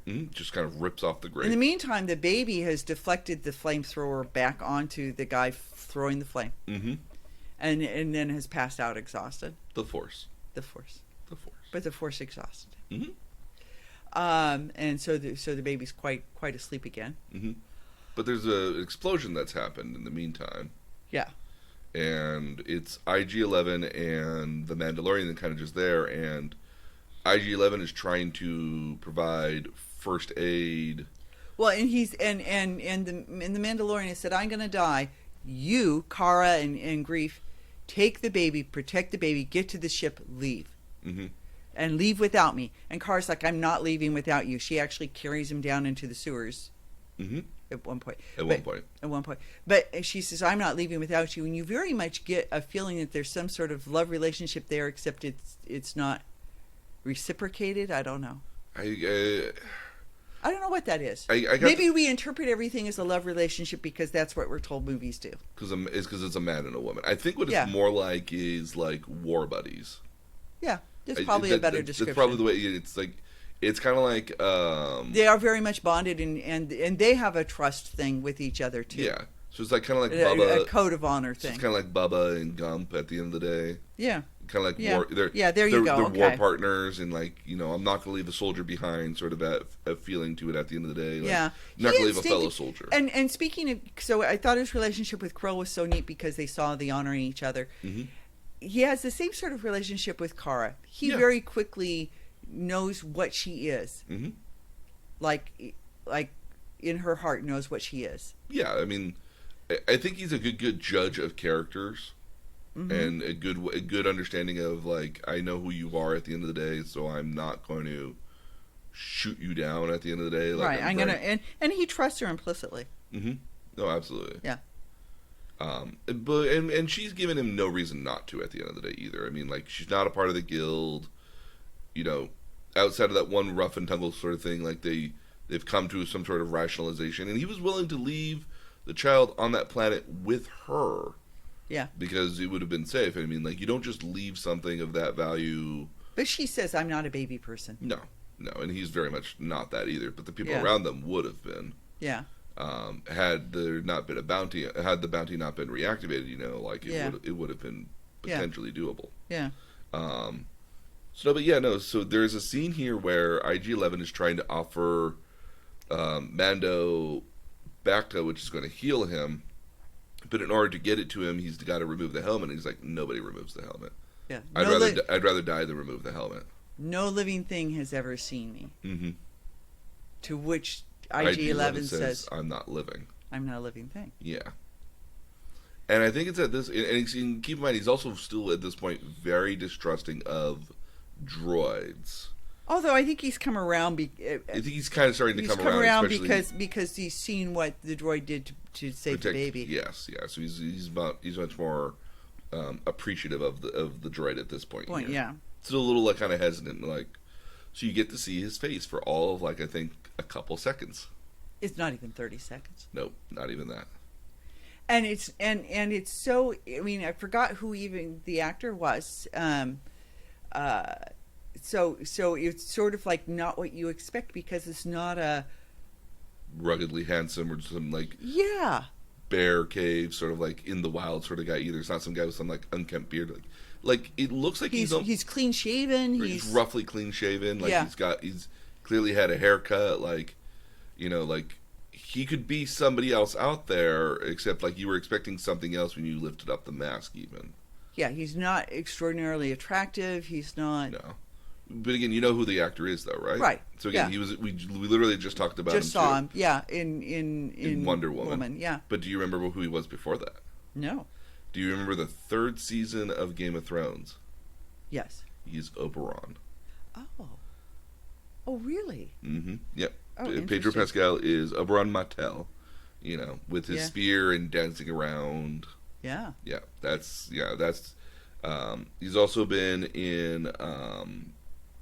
Do you remember the Kingsman: The Golden Circle? The second movie? The second one. Oh, God, that movie was awful. He was Agent Whiskey. Jack Daniels. That's literally the character's name. It is. The first movie was so good. The second movie was so bad. Yeah. If you never had a second movie, I would have been like, yeah, I'm okay with that. I think they were really trying to go for like a James Bond sort of No, it was. It was a send up of James Bond. Mm-hmm. But the first movie was very doable. Was a much better send up of James Bond now. Yeah. And then he's also been in a TV series called Narcos as well, which is a very good series from what I've understood. Familiar with Narcos? I watched it because we were going to Colombia. Still haven't for research. Yeah. Okay. Because I was supposed to go to Colombia, literally got canceled 5 days before we were supposed to leave because of the COVID lockdown. Darn COVIDs. Yeah. Literally, we were supposed to go on the 17th or 18th of March last year. Mm-hmm. And now we're going in November of this year, 18 months later. Dun, dun, dun. Yeah. So he's voiced primarily by Pedro Pascal. I think a lot of the suit work, though, is done by stuntmen, which would make sense. Yeah. But, I mean, like, you look at this guy by comparison to other people, he's pretty darn tall, actually, too. Well, and what's interesting is, so it interests me that you say he's the body work is done by stuntmen, because I actually think there's a tremendous presence to his character. Mm-hmm. For the stunt work is done primarily by stunt doubles, but I think a lot of the regular work is done by him. Because and it's more of, for somebody whose face you don't see, mm-hmm. you definitely hear it in the voice, but also in the body language. Yes, expresses a lot of characteristics. It feels a lot like Clint Eastwood. He's very stoic in the same way that Clint Eastwood is. Mm-hmm. I mean, clearly that's who this is modeled on. Yes, he's very stoic in the same way, and that is really seen in that same episode. A couple of minutes later, when IG-11 is going to sacrifice himself to save them all, mm-hmm. and he says, "Don't be sad," because Mondo's trying to talk him out of it. Yeah. We'll figure another way out. Yeah. And IG-11 says, "Don't be sad." And he said, "I'm not sad." And he said, "You forget, I'm a nurse droid. This is part of my job. This is part of my job, and you're no." He says, "I'm a nurse droid, and I can tell feelings. Mm-hmm. I can hear it in your." He says, "I can hear it in your voice," mm-hmm. and you can hear it in his voice. Yeah. Even though he's very stoic, and IG-11 very nobly says, "I'm not a living thing. Forget, I'm not losing a life because I haven't had a life." But for all that, you're part of people's loyalty to him, because you don't attach yourself to people that you can't have an emotional bond with. So even though he's very stoic, obviously he chooses people well. I don't know that he fully trusted Kreef. Again, it's very much of the trust but verify sort of thing. Like, I trust that you're not going to stab me in the back, but that doesn't mean that my hand is not on the trigger of my gun at the end of the day. Well, I mean, you get that same feeling when he goes into the episode where with the rescue. Yeah, again, like, he's very much kind of like a, and again, he makes a point. Or not with the rescue, where he's getting the prisoner. Yeah, he doesn't trust the guy who hired him for that either. No, he doesn't, and for good reason. Oh yeah, for good reason. So again, like, he's like, I'm here with you, but my hand is literally on my gun right now, and I'm going to pull it out the second I don't like this anymore. Yeah. So, and I think that's a valid sort of thing. I think that's very much kind of the way he's been raised as well. It was very much of this, you don't show your face.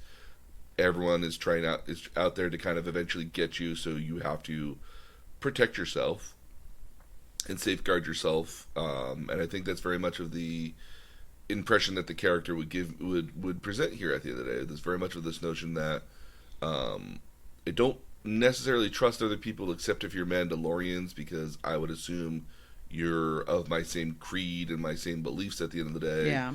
But I do work outside of this other field with these other people that don't believe in what I believe in. So I can't really trust you unless you believe in what I believe in. Yeah, I mean there is a common bond in the people that he does trust. In Krill, who just wants good for where he lives. He just seeks peace. Yeah. And he won't take money. Yes, because you know who he was beforehand, right? Who was he beforehand? He worked on the Death Star. Oh. He helped build the Death Star.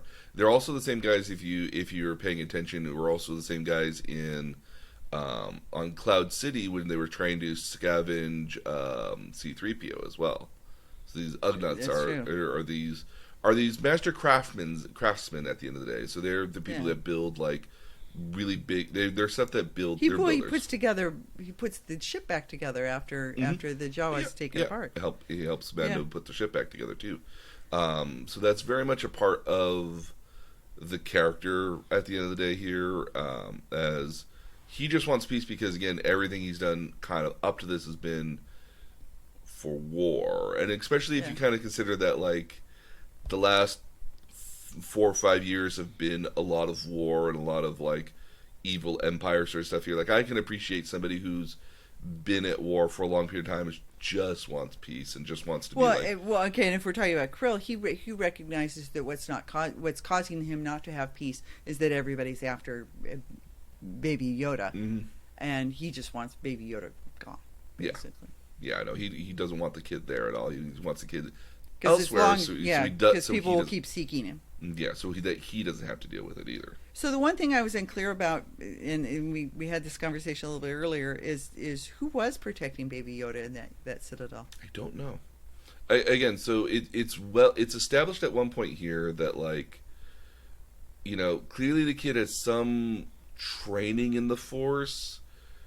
Knows how to use it somewhat. Knows how to use it somewhat, but I mean, like, again, and being 50 years old, you would kind of assume that he could talk. He can't talk. Potentially talk, or so again, if you keep in mind that it's been roughly 28 years since the founding of the Empire, that, like, if he's 50 years old, he would have been 22 years old when the Empire kicked in. That, like, before this, the Jedi must have sensed and sought him at some point.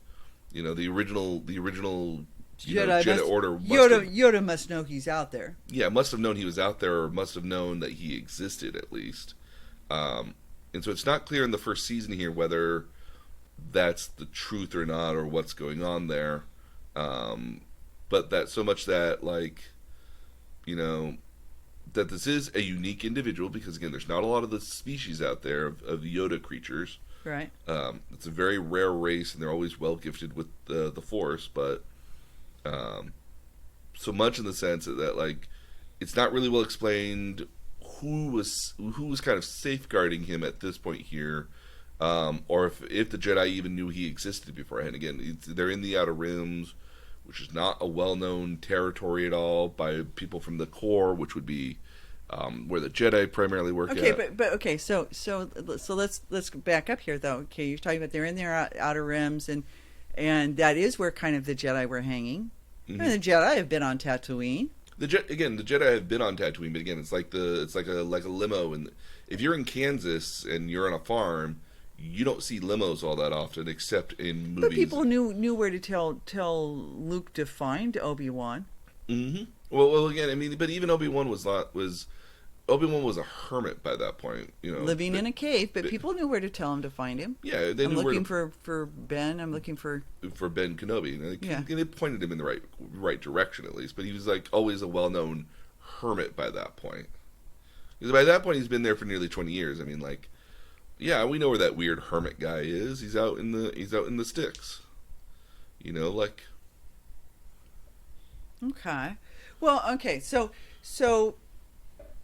Again, Jedi are just not, again, even before the Empire, Jedi were not a common feature. Like, there might be one Jedi per planet in theory, and so they're not a common feature. So if you ever, like, saw a Jedi, it was something that was like your story for the rest of your life. Like, I once saw a Jedi. But okay, so let's have one last conversation about Jedi, and then I have a couple of small things. Okay.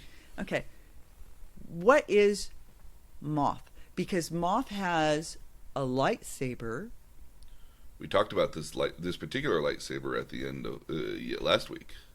So and it's sort of a glitchy lightsaber. It's the dark saber. It's the dark saber with white light. Yes, so this was the dark saber that is the emblem of the Mandalorians. And this is the guy who took out the Mandalorian race. Mm-hmm. So of course he would claim the sword as his own. And the sword would answer to him because he sort of like the wand. Kind of like the wand, yeah. The sword kind of answers to him because he's the guy who who killed the last person who owned it, essentially. Okay.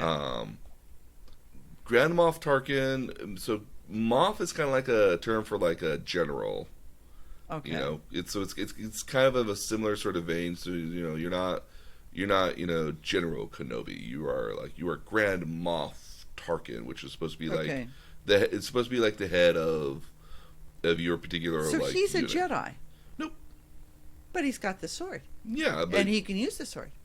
You don't have to be Jedi to use the sword. No, you don't have to be a Jedi to use a lightsaber. Finn, I think, kind of does a good job of explaining that in Star Wars: The Force Awakens, because again, Finn can turn.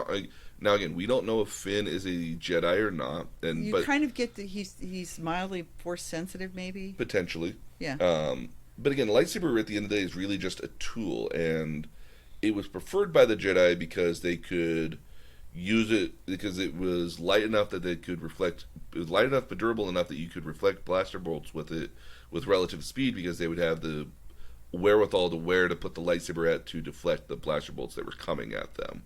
Okay. It's the preferred weapon of the Jedi, but it's not to say that other people couldn't use it at the end of the day. I mean, so he's not Jedi. He's not a Jedi, no. Han Solo at one point uses a lightsaber. Oh, that's true. So when he cuts up the tauntaun, yeah, which is also one of my favorite jokes. What's the ideal temperature of a tauntaun? Lukewarm. Ha ha ha ha! That is cute. So again, it's a tool at the end of the day that anybody can, in theory, use, but it's best in the hands of a Jedi who would actually know how to use it. But it's not. Okay, so I had that question about it when I saw that. So it's not something that. So it's not necessarily like only Jedi have this sort of thing, or only Sith have lightsabers. Anybody could theoretically have a lightsaber, and in fact, actually, if you had a lightsaber, it'd be kind of a really kind of interesting memento and tool because they're known for being able to cut through just about anything, and having one of those with you would be like a really kind of like, again, even if it was a lie, you would be able to say like, I killed a Jedi once, and you could have the lightsaber to prove it, and that would be a big sort of hallmark there. It's just that most lightsabers got collected by. So Mandalorians had lightsabers too. No. They could if they wanted to hold on to them. They typically did not, or if they did, they had them more like trophies. Okay. Yeah, I mean, like how you would if you skin an animal, you would keep their hide as a trophy, or make it into a rug or mount it on a wall. Lightsabers would be something of that similar vein, where they would be more like a trophy instead of like an actual tool. You could, in theory, use it, but again, the Galactic Empire made a really big effort to collect the lightsabers afterwards, and the ones that weren't destroyed were Darth Vader actually made a point of collecting them at a certain point. And so, in theory, his castle on Mustafar, which is the lava planet, potentially has like a couple, maybe 100 some odd lightsabers in it, because he collects them. Okay. So, and the Mandalorian gets his jetpack. He does get a jetpack by the end. Yeah, which he ends up using. Mm-hmm. Yep. Comes in handy. Oh, yes. Turns out he remembers his training. One of the things that it harkens back to Star Wars and brings in pieces of Star Wars. Yep. One of the things is, of course, the spaceships, because there's an X-wing. There's X-wings. And there's the TIE fighters. Yeah, and so Moth is in a TIE fighter. Yep. When he gets shot down. And so when you see those, you're like, oh, it's all Star Wars. There's all the cool Star Warsy stuff again. Yay! It is cool that way. I actually appreciate that it is its own homage. Kind of reminds me of like Han Solo in some cases too, because again, like at certain points you're like, you almost are not dealing with anything from the Empire, and it's all like the other like kind of like civilian-y sort of people. But then like you see all the Star Wars stuff, it's like, oh, that's right, we're in a Star Wars movie. Yeah. Yeah, so very much that when it does that, when I first saw the Stormtroopers, you were like, "Oh, that's right, Star Wars thing." Yeah, yeah, in the dirty. Yeah. Because other than that, I mean, one of the things that Mando reminds me of is a very early sort of '60s thing called Rocketeer. I remember the movie for that. There was a movie, during the '70s? No, it would have been the late '80s, early '90s. Very popular cosplay to try to do too. Yeah, because you had I'm showing you a picture of Rocketeer here. Mm-hmm. Yep, the very classic '50s sort of Norman Rockwell sort of painting sort of thing. Yeah, and in some ways, it kind of reminds me. Here's the Rocketeer with Superman, but in some ways, the armor kind of reminds me a little bit of Rocketeer. Yeah. And especially once you get the space pack on it. The space pack on it, because the Rocketeer was very much a space pack guy. Oh yeah. Oh, absolutely. Again, it's not unlike the Flash Gordons in a lot of cases too. Yeah. So although I don't remember if Flash Gordon had a space pack at all. No, but it very much reminded me once he got a space pack, or actually the first time it reminded me was when the Mandalorian all come out of nowhere and they have space packs. Yep. And I'm like, oh, it's like Rocketeer. So it does that well. Oh yes. So the surprises for me were really that you have a protagonist. What is? He's a protagonist. Yeah, that where you never see his face. Nope. And I'm actually better off for it in some cases. Like I don't need to see his face. I'm okay with that if I never saw his face. I am too. I didn't think I would be, but I am, because I didn't realize until you got into I never take it off. Mm-hmm. And when the widow asked him, when was the last time you didn't have it? Well, he's like 10? Perhaps, yeah. 10 or 12? I would say even younger, like 5 or 7 even. Yeah. Because that's kind of when, I would assume they would be like 5, it would probably be like 5 or 7 years old when the events of the Clone Wars were ending up. Yeah. Because then you would assume that it's been 28 years, so he looks like he's probably in his mid to late 30s potentially. Yeah. So you're probably right. Yeah, so that would be my guess, at least. If not, like, is just teetering on 40s even. It isn't until she says that, and again, that's in episode 4, that you go, oh, wow, he's really been closed up in this helmet, living this life. It only comes off when other people aren't present. Mm-hmm. Doesn't even show it to the kid at all either. Yeah. The kid doesn't know what he looks like either, ever. Well, any living thing. Mm-hmm. And you kind of realize what a lonely existence. Yeah. Mm-hmm. Except that he does obviously bond with people. But I'm with you. I don't need to see him. A little let down when I did. It's kind of like seeing. There's so much build up for it, I think. Well, I think it's just it's a teasing throughout the entire series. That like, oh, well, I never remove the mask. Oh, I never remove the mask. I don't take the mask off. Which eventually is kind of a telegraph that says like he's going to take it off at some point. Well, and a teasing in the same way that you had with things like Batman. Yeah. Where the mask doesn't come off because nobody can know who he is. Like, people wouldn't know who he is. He's the same size. You've seen him from the face down. Yeah, I mean, it's a lot. Seen from the nose down. You can see kind of from the nose down. If you got a cut on him, that Batman, it would appear on Batman later. Like, who has the money to afford this really kind of very custom car at the end of the day? Yeah. So I mean, it screams that it's Bruce Wayne. I mean, the fact that nobody knows it's Bruce Wayne is kind of outlandish. But in the same way that you're often teased by, will anybody get to take off the mask and find out that it's Bruce Wayne, or is that just the inside secret we know? Yeah. What I related to actually is I related to horror movies actually. So if you ever watched a horror movie where there's a monster that you never see, yeah, and it makes it a whole lot creepier because you never get to see him, or you never get to see the monster, and it's not until the very end that you see the monster, and you're like, oh, that's what it looks like. Now it's actually not that scary. Yeah. And that's in that kind, and that does happen in those kind of movies at the end of the day. That, like, and again, like, it's much the same way with, like, Darth Vader. Like, Well, have you ever known somebody over the phone that you've never met, and you've sort of constructed what you think they look like yes, I do based that. on the conversations, I do that every day at work. and then you meet them and you're like, oh, And mind you, I've met a lot of actual people like that online through playing a lot of video games and being in my guilds. Like, there's a number of people I know online who, like, if they were to appear to be in real life, I'd just be like, no, can you go back online? I can't. I want to go back to my I have to. I can't go back to seeing you what you look like now. Yeah. And I admittedly do that a lot at work here now, because again, 90% of the people that I've worked with, I've never actually seen their faces. I famously, like, one of the guys who I work with, who was in the Golden State area here, literally just on the other side of Livermore in Tracy.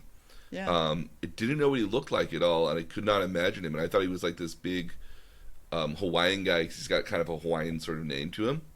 Come to see him, I was like, no, he looks like the Kingpin from Daredevil and Spider-Man.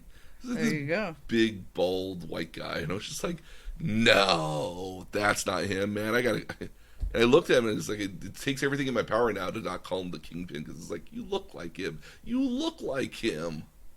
Yeah. So it was kind of that sort of thing for me. I don't know what I envisioned him looking like, but that wasn't it. No, and that's kind of thing what's interesting, because it's, again, Pedro Pascal is still such a unique actor where, like, he has a look to him that's not what you would be expecting of but that he has voice. And that but he has a presence. But he definitely has that presence. Again, I fell in love with his kind of otherworldliness and foreignness in Oberyn Martell from Game of Thrones. And again, like, you hear him and you listen to him, and he's like, that doesn't. I was envisioning somebody else. Like, at a certain point, I was envisioning a young Bruce Campbell. Yeah. But I wasn't expecting Pedro Pascal at the end of the day. And you know what? And that's not to say that's not a good-looking man or whatever. No. Again, it's just it wasn't what I was expecting. Yeah. So. But so whereas Cara perfectly personifies. Oh yeah, no. You see Cara and you see her face and you see her and you're just like, I know what you're up to. Yeah. I know who you are. Yeah. So again, there is a second season that just finished wrapping up there. Well, okay, but my other surprise is you don't see the baby very much. The baby doesn't have, even though it's centered around the baby doesn't have that much of a role. Nope. He's a MacGuffin, oddly enough. He makes a couple of noises here and there, and he plays a critical role in that he's able to heal. You're slowly learning about his abilities. He's able to heal. We know that. He's able to, which I expected him to heal Mando rather than IG-11. Mm-hmm. But so he's able to. But at that point, he's kind of passed out because he just deflected the flames. Yep. So he's not of any use really, which I guess is why he doesn't. Mm-hmm. So you slowly learn about his abilities, starting with him lifting the Mudhorn. And he makes a couple noises, but you don't really get a whole lot of characterization in him at the end of the day, outside of a baby, an infant sort of baby. He's kind cute. of thing. You know, people, everybody certainly loves him. Yeah. He's a driving force of the series, and yet he's the least pivotal character in almost the entire series, outside of the fact that he's just driving it. Like, again, not a lot of interesting characterization, because again, I would find, for me at least, would be more interesting would be the Mandalorian. I mean, like, I would be. Well, it's called the Mandalorian. So yeah, and again, I mean, I'm far more interested in what the Mandalorian is. This is just happens to be the cargo that he's with. And again, there's a number of episodes where he's not even in the episode, really. I mean, like, we get he's not in the episode about releasing the prisoner. He's there, but I mean, like, he's very much being like squirreled away in a hole, and it's like, you keep quiet and stay here, like, don't say anything. Yeah. Sort of roles. Yeah. But no, yeah, again, it's a character that is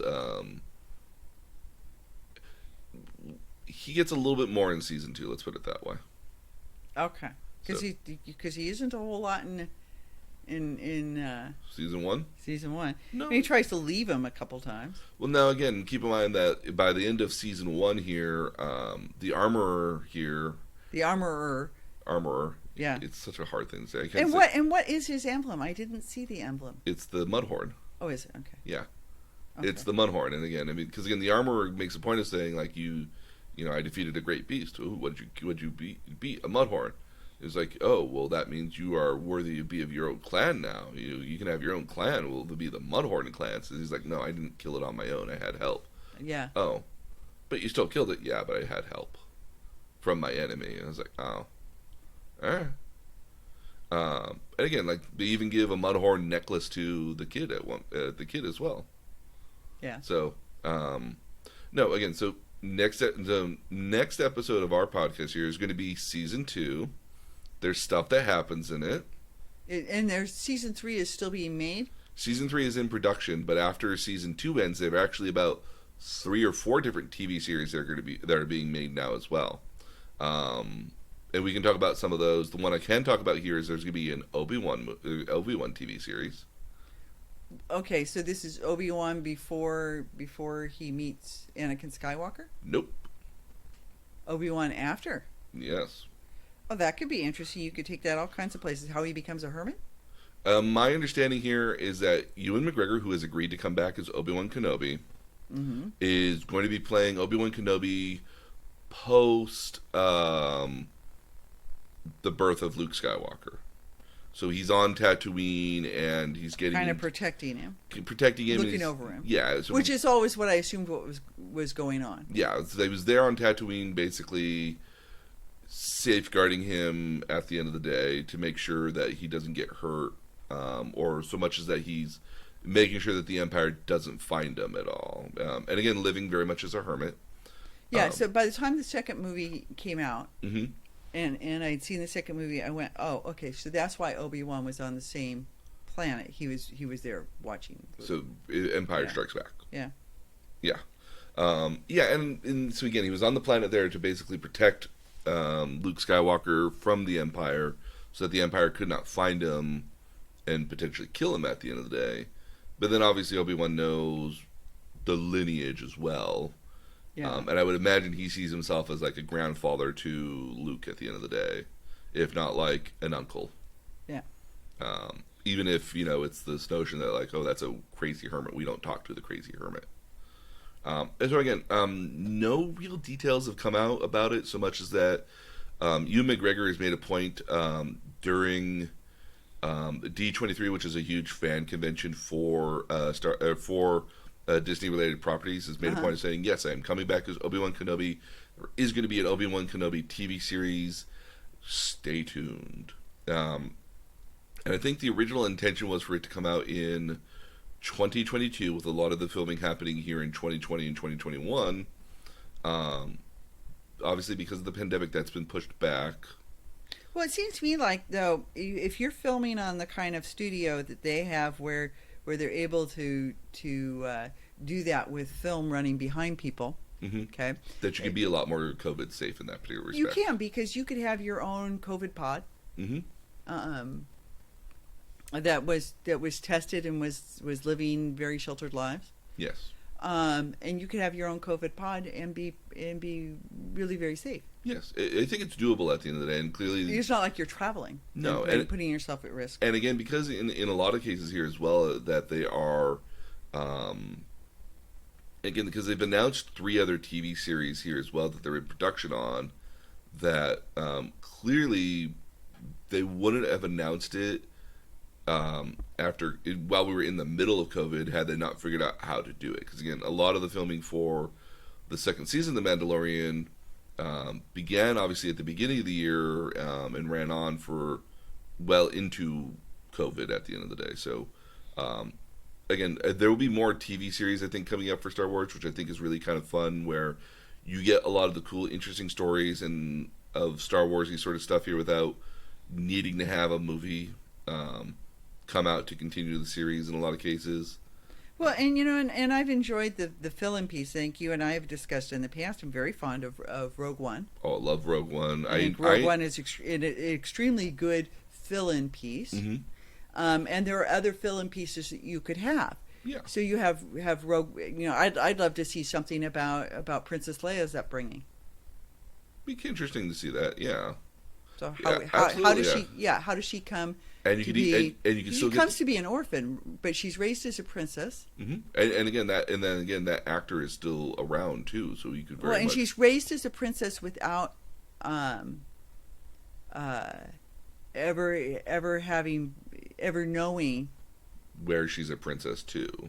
Well, but no, I think she's placed with a royal family. Mm-hmm. Well, the senator is a royalty. Is royalty. Okay, so the senator's royalty. So she's raised as a princess, thinking she's a princess of Alderaan. Yeah. So the Organas are the adopted family of Princess Leia. So Senator Organa.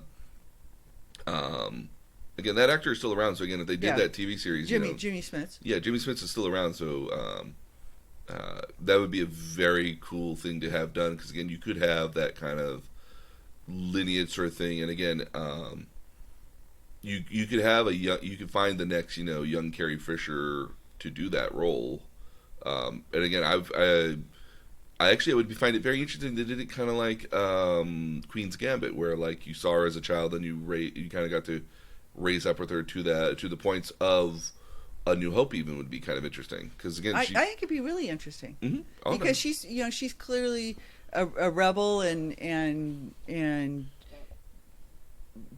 for good cause, mm-hmm. but what was that life upbringing? Yeah, what makes Princess Leia Princess Leia? Mm-hmm. And she's raised by parents she thinks are hers, but aren't really. Yeah.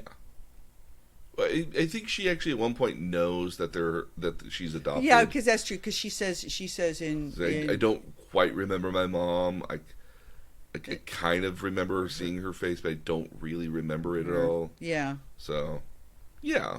Yeah. So I think that would be interesting. But I have a question while we're talking about other series. Mm-hmm. If this particular series takes place 5 years after, mm-hmm. and Yoda's gone, but Luke has started up a school. He is in the process of trying to start training people. This is again 5 years afterwards. I don't know if Ben Solo has been born here just yet. I would presume if he has, he might be 2-3 years old at most, maybe potentially. Yeah. So I'm just trying to figure out. I mean, so you could have other things happen that were integrated into the storyline. Well, I think I honestly do think that Baby Yoda is going to make appearances in later Star Wars movies. I really do think. So there are going to be more Star Wars movies. Oh yeah. Okay. Didn't know. Well, again, I mean, so there are going to be more Star Wars movies, just because you say Star Wars movie and it's going to make $1 billion regardless. Well, I mean, the other thing is what we learned from the taking down of the Empire is that something else just stepped in and filled the void. Mm-hmm. And again, I mean, like, it would not surprise me if the next set of Star Wars movies are set. Oh, okay. So he is born. Okay, so by the time of the Mandalorian, Ben Solo or Kylo Ren would have been 4 years old. Okay. So he's born in 5 ABY, so a year after the events of the Return of the Jedi. Okay. So according to Wikipedia, which I will not doubt at the end of the day, because these people on Wikipedia are very invested in these characters. Okay, so this is one of the first topics that I have not gone out there and done the fan search on. Mm-hmm. But I don't think you needed to in this case. I mean, no. These are all characters. It pretty much answers it. You know, aside from wanting to understand what time period it takes place in. Yeah, I think outside of that, and confused about that because of the presence of the stormtroopers. Yeah. So. No, yeah, I absolutely agree. I think it's a because again, I mean, like outside of like there's a lot of video game material, a lot of TV or excuse me, not TV but books and other side media that really do paint the world after Return of the Jedi much differently than what what most mainstream people would have seen, and unless you were. Well, I mean, are there places where what grew up before we saw the last 3 movies, which I mean, there was quite a pause of time. Yeah. Did it go in a different direction than the movies took it? Yes. Okay. So, as an example here, Leia and Han have 3 kids. By this point, as opposed to just the one. By this point, unfortunately, also Han Solo lives for quite a bit longer, but Chewbacca dies saving one of the kids from an exploding planet. Luke has had a wife, and Luke actually never dies in the books. Actually, he just after a certain point, because Ben Solo does go bad, so he becomes a Sith. Okay. And the Ben Solo of the books, I believe, kills Mara Jade, which was Luke Skywalker's wife. Oh. Yeah, Luke Skywalker had a wife. I was so happy that Rey wasn't his daughter. Oh, me too. I'm very annoyed that Rey was Darth Sidious' granddaughter, but like, yeah. But like, I was kind of like, oh, thank goodness it's not related to somebody we know. Yeah. Oh wait, we are. Yeah. But I like that dichotomy of like the good side created a bad guy, but the bad side created a good guy. It's like that's a nice parallel, but I didn't need that parallel at the end of the day. So yeah, in the books though, Luke Skywalker eventually leaves with another child that's a Force sensitive child. I'm not sure if it's his or it's one of the Solo kids. I don't remember who it is, but he leaves at one point here he's been exiled from the Jedi at this point here. Mm-hmm. It's the same Jedi Order that he helped reestablish and recreate. He's been exiled by them, and he disappears to the Outer Rim and beyond that, and presumably just dies of old age, because eventually, centuries later, the great grandson of Luke Skywalker is being a prick in a comic book series, and the Force ghost of Luke Skywalker haunts him to be like, nah, be good, it's a good thing, yeah, become a Jedi, you were meant to become a Jedi. He's like great granddad, leave me alone. Yeah. I think what the Star Wars series has done is they've taken, because again, part of the reason why they created the Legend series was, if they used elements like Mara Jade or a lot of the other kids from the Star Wars books, you'd have to pay those people for the royalties for these characters. Yeah. And knowing especially that they're Star Wars, you could ask for a lot of money if Star Wars would come in and buy those characters off of you. Because again, a lot of those fan-created books were not licensed by LucasArts at the end of the day, but were made with their permission. Right. And so a lot of that material we'll probably never see, but I'm sure we'll make allusions to at the end of the day, like, again, Ben Solo becoming a Sith at the end of the day. Yeah. Or becoming a bad guy. He's never called a Sith. He goes by a different Sith name at the end of the day, but but again, the general idea there. So it would not surprise me if elements from the books or from the supplemental material found their way into the main canon timeline at some point. Well, and it's interesting because some of this is just filler, and now we know that there's another Yoda, and is there a way to pull that into a future book that takes place post? I'm or not a future book, but a future movie. I'm fairly certain that he'll pop up in a future movie. Again, I think the best direction to go with the series right now would be to do not a soft reboot would be my best way to present it here, but would present it in a world where maybe that the Republic has stood for a period of time again, and it's gotten back to a point of having Jedi around more frequently, or something of that nature. Again, I'm waiting for a version with Rey as like an elder sort of like Jedi master in her older age, and it's been like 50, 60 years, and she's been spending the last 50, 60 some odd years stomping out the Empire until something new comes around. And so at that point, like, it would not surprise me. So the rebellion's still active and a nuisance and hanging around the Outer Rim. Yeah, the Empire rather. The Empire, yeah. Empire, the First Order, something like that's still kind of out there because you don't just get rid of it overnight, much like the Republic kind of didn't go away overnight, sort of thing. Like, yeah. I would imagine something like that is still out there, or in all reality, probably the best way to do it here is just to say, like, it's the future, and it's been 200 years, and everybody's dead, but here's the remnants, and maybe the Force ghost of Luke Skywalker pops up from now to then, because Mark Hamill is still very active and alive. That, you know, like, and why making Grubhub commercials.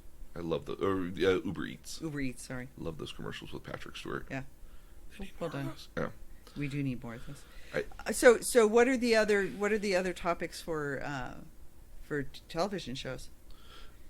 I think it would be best to describe that for the next episode, Okay. because All some right. of those get teased in season 2 here. Oh, okay. And so All right. to mention them would be to spoil stuff that's happening in season 2. Okay. But season 2 is also just another 8 episodes currently available on Disney Plus. Mm-hmm. And so that's our homework for next week, They get to watch episode 2. or season 2. Season 2. Yes. So again, all the notes here are going to be available on our podcast. So I've got all the major characters for this season. I'll add the next seasons for season 2 here as well. So all that's going to be available on our website at thenerdtutorialpodcast.com. We also continue the conversation as well at our Facebook group at facebook.com/nerdtutorialpodcast. And if you have any ideas, questions, or ideas for future topics here, please drop me a line at nerd_tutorial on Twitter and let us know what you're thinking. We also follow all of the older topics that we've been following as well. So we've got Wonder Woman on there as well. We've got we'll be adding the Mandalorian on there for all the cool new Star Wars news, Star Trek, Harry Potter, Sonic the Hedgehog, Mario Brothers. We've got all those topics on there that we follow. So if you ever want to see kind of the cool stuff coming out here at any particular point. And we also remind you as well that if you have the chance to, please leave a review on whatever you're listening to, whether this is Apple Podcasts, Spotify, or wherever you're listening to this podcast, because the reviews actually help us get up there to get more viewers on there as well. So if you have the option to leave a review, we would highly recommend it. But on behalf of my mom and myself, we will hope that you stay safe out there in these weird times, and we'll see you guys again next time. Bye.